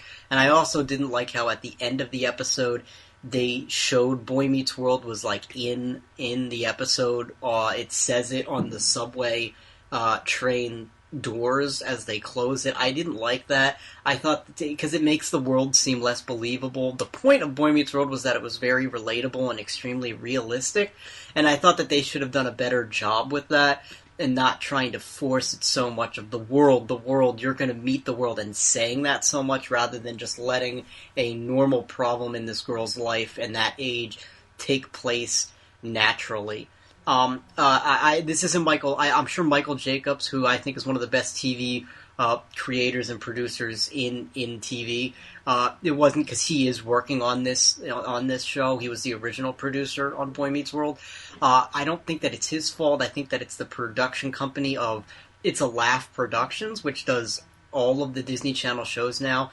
And something that I just really don't like about what they do is they have to dress up every girl in these extravagant outfits and give them like perfect hair and makeup in this extravagant way that just looks really unrealistic and just seems like you could smell them from 20 feet away. And it's just just they don't look normal. In Boy Meets World, everybody just looked like kids you would go to school with. Nobody was flashy, nobody was extravagant. It just looked like normal kids. And so I wish that for this show that they would have done that differently, but with It's a Laugh Productions, they continued with their same tradition as all of their other shows. And another thing I didn't like is I didn't like that they have Corey as the teacher. I think that if you look, the original show had the dad, and he was the dad at home. And then there was a teacher, and the teacher was a separate character. Here they're sort of giving him the role of the teacher and the dad. And I just think that Corey, another trivia, he teaches social studies, and in one of the first season episodes he makes a bet with Mr. Feeney that he could teach one of his classes, and the class that he has him teach is social studies. And in Girl Meets World, that's the subject he's teaching. I just thought that Corey as a teacher is very forced. He as a teacher was very forced. Like Mr. Feeney as a teacher, he was a teacher. The way he spoke, the way he carried himself, that is a teacher. That's a mentor. Corey, not that he is a bad mentor, but just him in the teaching role, his character doesn't seem like it would do that. I think that he should have been doing some type of, briefcase business job instead. And I think that Topanga, she's a lawyer, because that's why they moved to New York at the end of Boy Meets World, was because she got a law internship. And finally, one of the things that I really didn't like and this is something that they do in all of their shows, and it's kind of common in TV today, is that the mom and the dad don't look like the mom and the dad. They look like the way they dress them, was what I mean, and the way they present them. They don't look like parents. I think that if they would have dressed them better, maybe these two at their age now would have been believable as the parents of a young baby, but not of a 13-year-old girl. Like, I think that the parents of a 13-year-old girl should look older, like in their mid to late 40s, and should be more authoritative figures. And I think that Topanga's character, the way they had her, really doesn't match with the way that her character was in the original series. I think that she wasn't in this episode very much, but I think that she just didn't act the same. So one word that I would just use to describe the characters, the setting, and the plot is just forced. I didn't think that it was terrible. I wish they would have done a lot of things differently. And I did like that they included Mr. Feeney at the end, and a lot of people sort of walk away with this reminiscent Boy Meets World feeling, and I think it's because the last thing that you see is Mr. Feeney saying, "Oh, very good, Mr. Matthews," and him and Corey, and so you sort of forget about all of the other non-Boy Meets World elements, and you leave watching the episode with that feeling in your mind of the Boy Meets World element by itself. And so that's why you feel good after you watch it, even though the rest of it doesn't seem like it is like Boy Meets World. Her friend Maya, who is supposed to be like this show's Sean, once again, I just didn't like that they dressed her up and the way that they made her act. Somebody that would be the Sean of this show wouldn't dress like that and wouldn't look like that and wouldn't act like that. Well, maybe she would act like that, but she wouldn't dress like that and look like that. I think that they have this character, this kid named Farkle, who I think is supposed to be a takeoff of Minkus, but they don't make the kid look nerdy enough. Like, Minkus was like overly nerdy, and it was funny because of how nerdy he was. And Farkle just wasn't. He was just this weird, sort of annoying kid. And also, I really dislike, and I really hope that they don't try to make the Lucas into like the Topanga of this show. That's like the love interest, because he was just like the cute boy, and he's just like he's this Justin Bieber look-alike kid that they run into, and he has no personality at all. And it's just, if you watch the early episodes of Boy Meets World, it was all very natural. It was very realistic in terms of how they acted and how the kids that age would act. The setting was realistic. Where they lived was extremely realistic and relatable, and I don't think that this show is the same in that regards. But we'll see where it goes, and we'll see where the characters go, and we'll see what the next couple of episodes are like. That's just about overall, it was forced. Yeah. I'd actually agree with that word, forced. I think one thing what I expected of this show is that I hoped that it would not only appeal to the kids who are now adults who grew up with Boy Meets World, but appeal to the kids of this generation. And so, keep it a story about Corey as a dad, and figuring out that, he still has a lot to learn in the world, and that will be for the adults watching, but still keep it on a level where kids can watch it and grow up with Riley as well. But I don't think that this pilot episode really did that, per se. And maybe they'll change that as it goes along. Mm-hmm. One thing I will say is that, so Eric, I know you're probably going to hate me when I say this, but I don't think Boy Meets World is the best show in the world. I do, but that's just my opinion. Like, if you don't, that's fine. Well, the reason I say this, I just started watching The Wonder Years with Ben Savage's brother, Fred Savage. Oh, that show's great. Yeah, and to me, that show is just... My dad loved that show because it took place around the time that he was a kid and growing up. Exactly the time that he was a kid. Yeah, and the thing is, Boy Meets World, I mean, I have watched equal amount of episodes of both shows. I don't know each show very well, but I'd say that I like, not to bring in the comparisons, but The Wonder Years to me, already after watching 4 episodes, I relate better to it than I do Boy Meets World. But the thing about Boy Meets World is that when I watch it, I find that even though it's a good show, there's very cliche moments. And I think that Girl Meets World sort of came at it that way. Because Corey, especially in the later seasons of Boy Meets World, is so freaking over-exaggerated.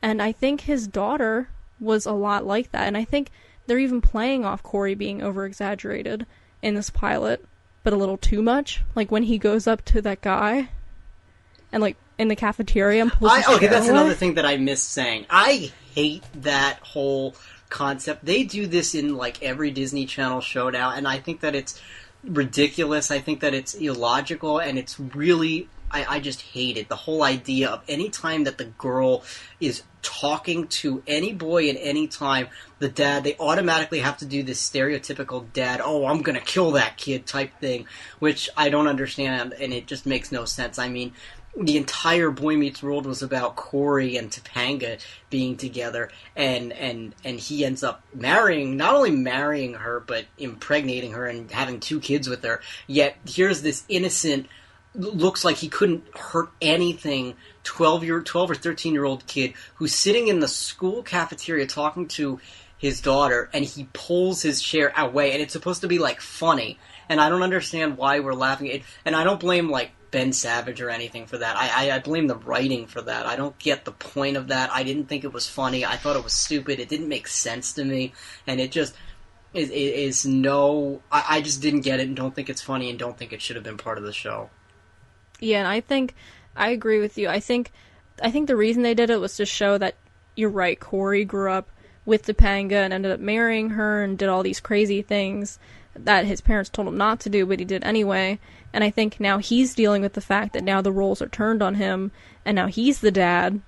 And even I think that whole dad attitude is illogical to begin with. I just I agree. Yeah. I mean, I think it makes sense, but I think it's kind of stupid when they do that, because, like, you'll see dads say, like, to the boyfriend, you better not hurt my daughter or impregnate my daughter. And it's like, well... But what I don't understand is that just so you know. Exactly, that's what I don't get. Like, you can marry somebody else's daughter, but I can't even talk to yours? Like, that doesn't make any sense to me. Really, if you're worried about anything like that happening, you should educate your daughter about it and make sure she'll make the right decisions. Right. That's what I would think. This kid's completely innocent. Nothing would happen. Exactly. Yeah, that's not fun. None of that is hilarious. Well, but the thing is, okay, I'd say neither of those things are hilarious, right. I'd say. Yeah. Because This Girl Meets World, it was so terrible. Really? He basically, Ben Savage comes up to the kid. The kid sits down in the cafeteria. The kid's like a new kid in school, and he comes into the cafeteria, and they had seen him on the subway, and like sort of bumped. Oh, by the way, everybody, the lady that comes in on the subway is the mom from Sister. Oh, which I thought, and she acts the exact same. It's really funny. He just comes into the school cafeteria, and he's like looking for somewhere to sit, and they offer him to sit there, and he sits down, and he doesn't even say anything.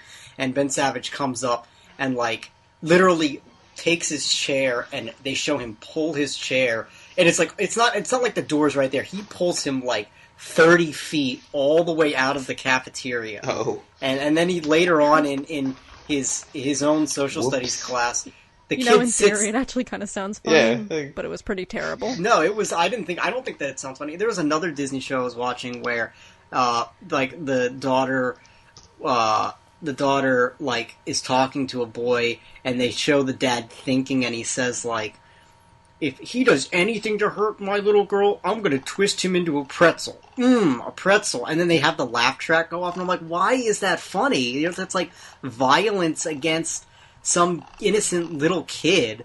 I don't see how that's funny. Like, if you said about a girl, everybody would be like, oh my god, that's violence against this poor little girl.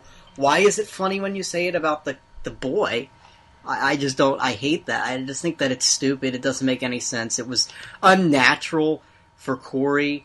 I just don't think that, I just didn't like it. Well, speaking of laugh tracks, I think this show, and again, Boy Meets World had a ton of unnecessary laugh tracks. No. The Boy Meets World had an actual... This show multiplied it by 1,000. Boy Meets World had an actual live studio audience. I think this did too. No, it didn't. These shows, all these Disney shows don't. I'm pretty sure they don't. No, Boy Meets World had an actual studio audience. And the stuff, their stuff actually was hilariously funny, and their timing was amazing. Well, and also, the laugh in Girl Meets World, you could tell it was a laugh track. Yeah. It was so obvious, and everything that people laughed at, like, when they were on the subway, they would say, like, one simple line, and they would start cracking up, and I'm like, that's not funny. Like, yeah. Nobody's gonna laugh at that. Yeah. At least not, you're not gonna have a kid, like, studio audience. Usually it's adults, possibly with kids there, so... See, Boy Meets World, all the stuff, like, in the first couple of episodes where it's like them as 11-year-old kids, the adults are laughing at it because it's like these 11-year-old kids acting exactly as 11-year-old kids would act, and they're saying stuff against, like, the authoritative Mr. Feeney, and it's just that difference was hilariously... It's just funny, period, whether it's kids or adults. It's just funny. This show, and we have to see where it goes. We have to see how it goes on, but this just like once again what I said about it being forced. I just thought that it just seemed forced. I like that they kept Mr. Feeney. I thought the Mr. Feeney part was perfect, and he was good in that. But I think that they just put that in there so that all the old Boy Meets World fans watching it will leave with that, like, nostalgic feeling of Boy Meets World, and so they'll think that it's good, and they'll forget about everything else that happened.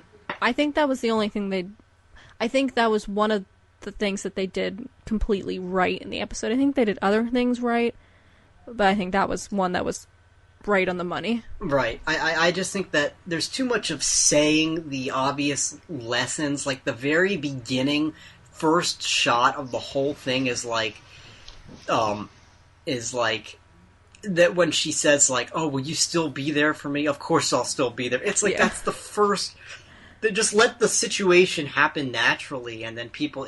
that's the thing about the current Disney Channel shows that I don't like, is that they don't let the situation... They're not realistic concepts, and they don't allow these situations to happen naturally.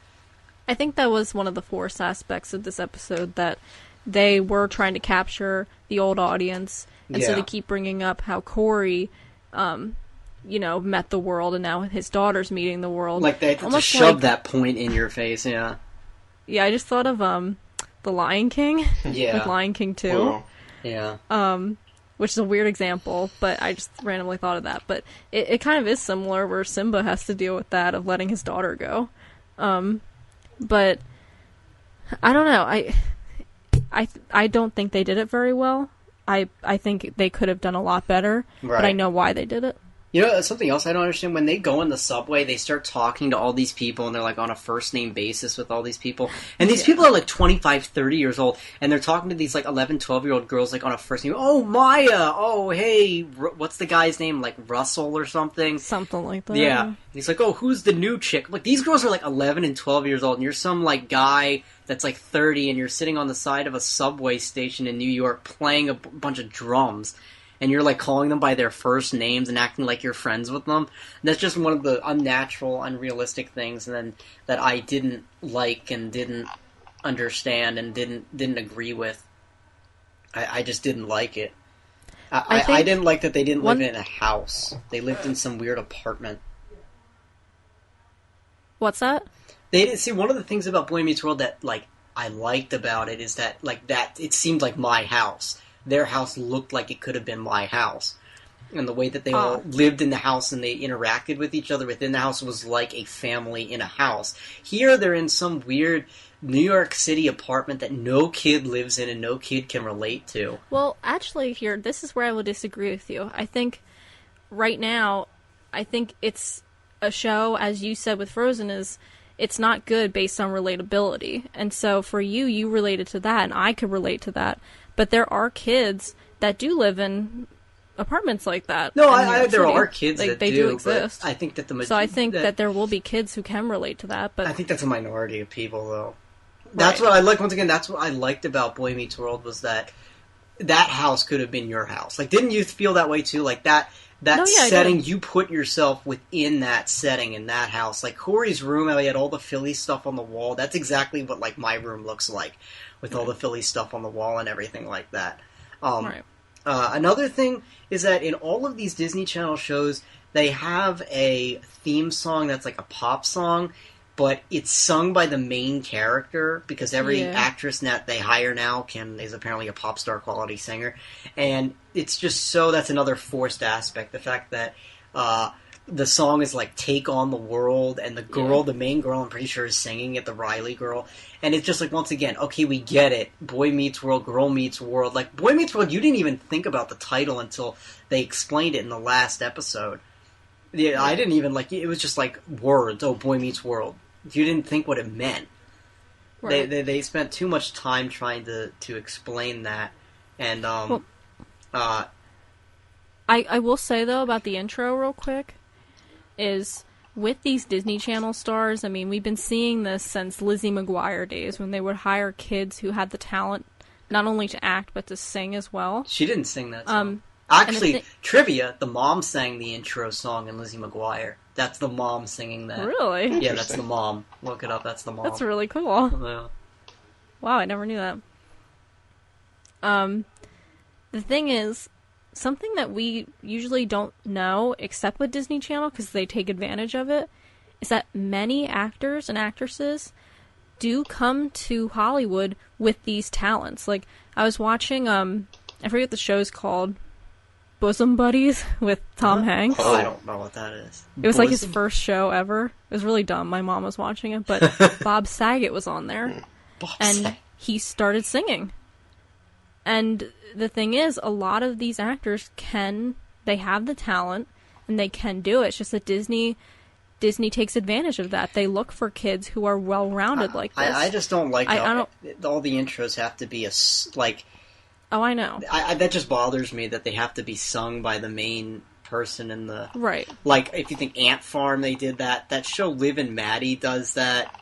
Liv and Maddie, the only redeeming quality about that show is I didn't even know that it's about these two girls that are twins. I didn't know that they were played by the same girl until I looked it up. Yeah. I didn't know that. That's an amazing acting job by that girl. I didn't know that they were the same at all. I've never actually watched it. So it's not the worst Disney show, but it's the same as all the other things I've been saying. But just know when you watch it that both twins are played by the same girl. Interesting. And it's a really good acting job. One thing I wanted to comment on is that, as you said, Farkle, totally annoying. Yeah, he's just annoying. He's not a funny Minkus. You sort of. Because there was always that kid in your class, and he was so exaggeratedly geeky that it was just so funny to watch him. Farkle was just annoying; he had no point. Yeah, Farkle was a bit I don't know how to explain Farkle. He was just unnecessary. I think one character that I want to see way more of, that I thought was another thing in the show that they did right, was Riley's little brother. Yeah, I thought he was okay. Oh, I loved him. I think that they made him really look like what Ben Savage looked like when he was really little, and when he was really young. If you watch the movie Little Monsters, he's 9 years old, and that's right before Boy Meets World, and he looks like that kid. Aw.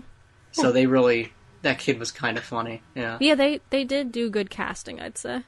And the thing is, even though these characters are, like Maya, extremely annoying and cliche, I did notice throughout the episode that they were asking important questions and saying important things, like how Maya said to Riley, "Please don't try and save me." That, cliche line, but yeah. something that kids do deal with if you have a rebellious friend. And they were going for the Corey Sean aspect. No, I get that. It's just like, once again, if you're going to do that, terribly. Why can't you just make them look normal? Why do they have to be wearing these, like, skirts and, like, and these flashy outfits like that? They dress like that today. But they do that because they dress like that because the shows show them like that.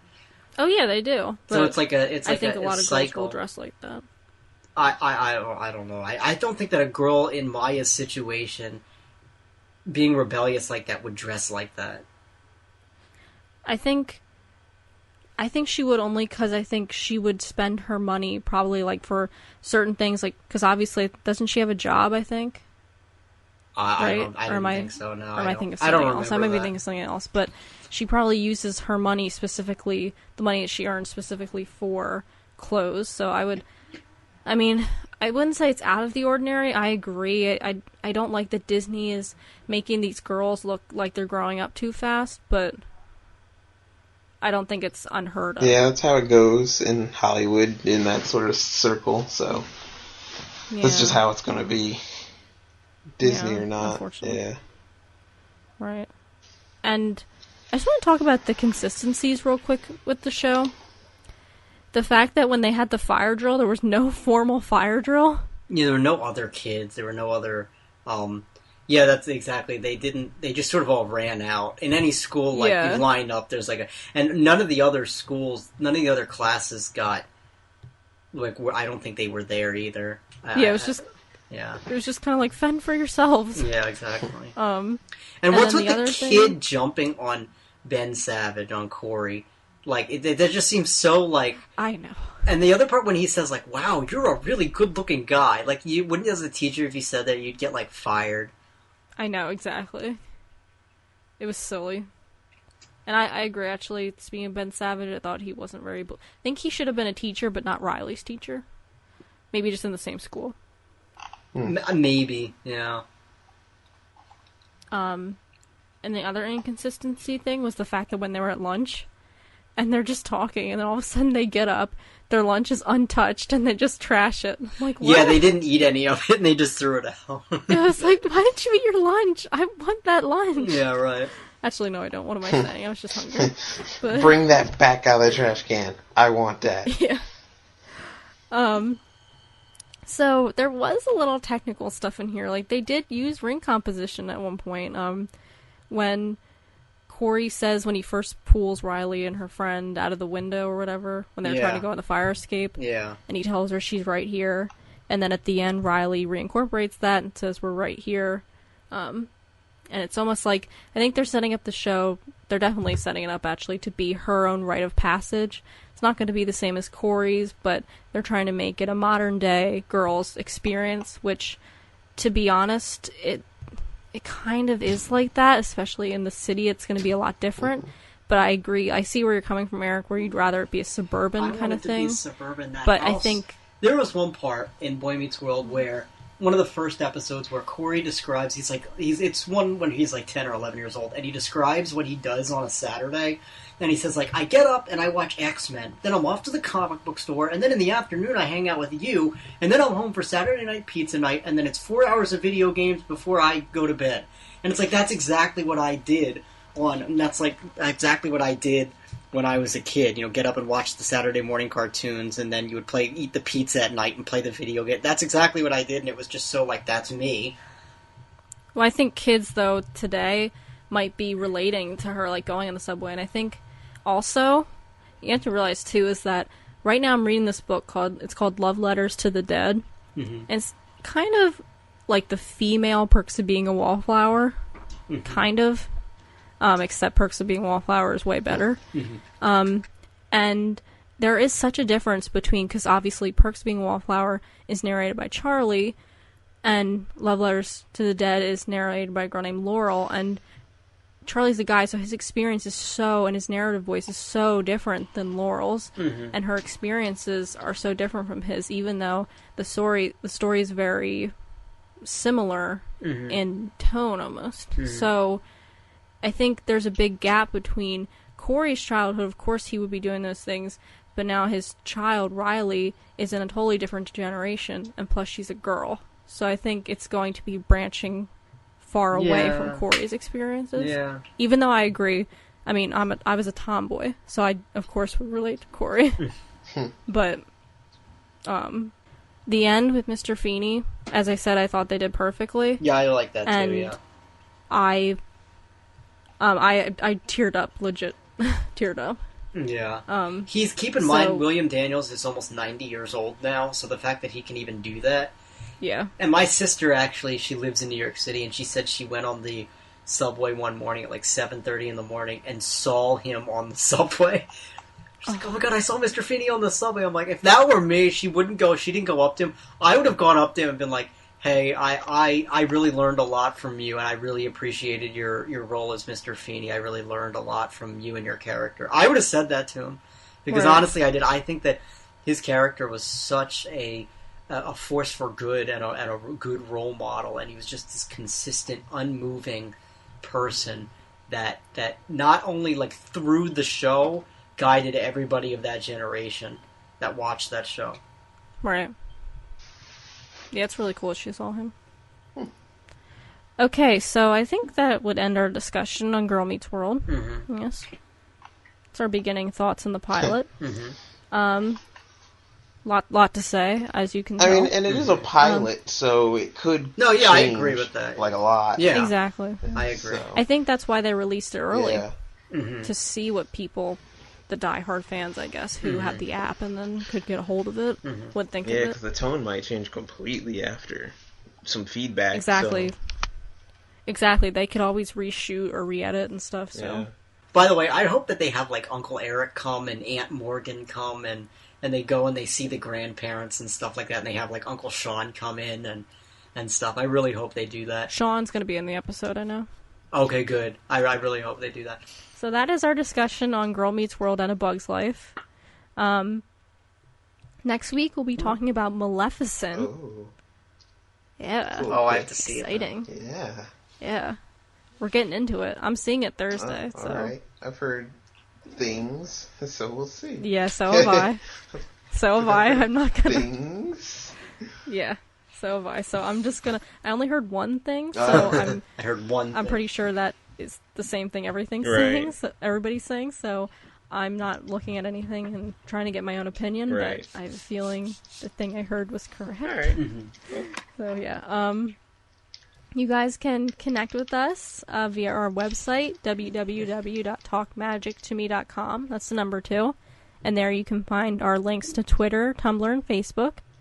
You can listen to us on iTunes, SoundCloud, Podomatic. Podomatopia. Hey, you know, it's late. Whatever. Yeah, it's okay. And YouTube. And you can rate and review us on iTunes because, well, you should rate us with 5 stars, actually. Oh, really? Because when you wish upon 5 stars, Oh, does it? all of your dreams come true. Yeah. Oh, really? Yeah, in the form of this podcast. Exactly that. So yeah, go rate and review us. Mm-hmm.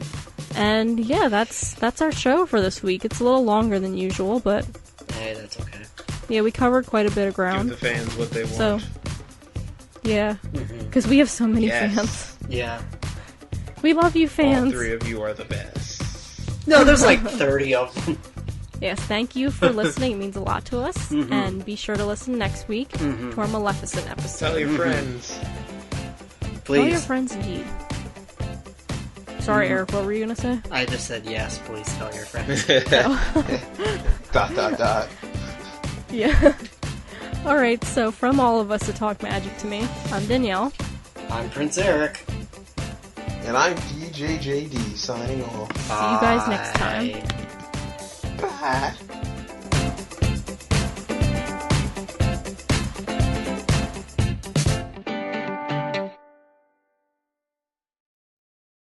Internet's about to poop. Yep, it sure is gonna poop itself.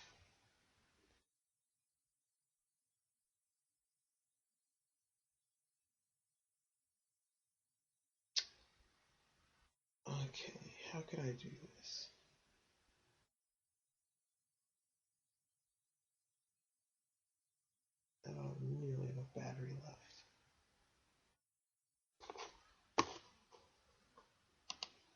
I'm just gonna have to wait for it to stop pooping.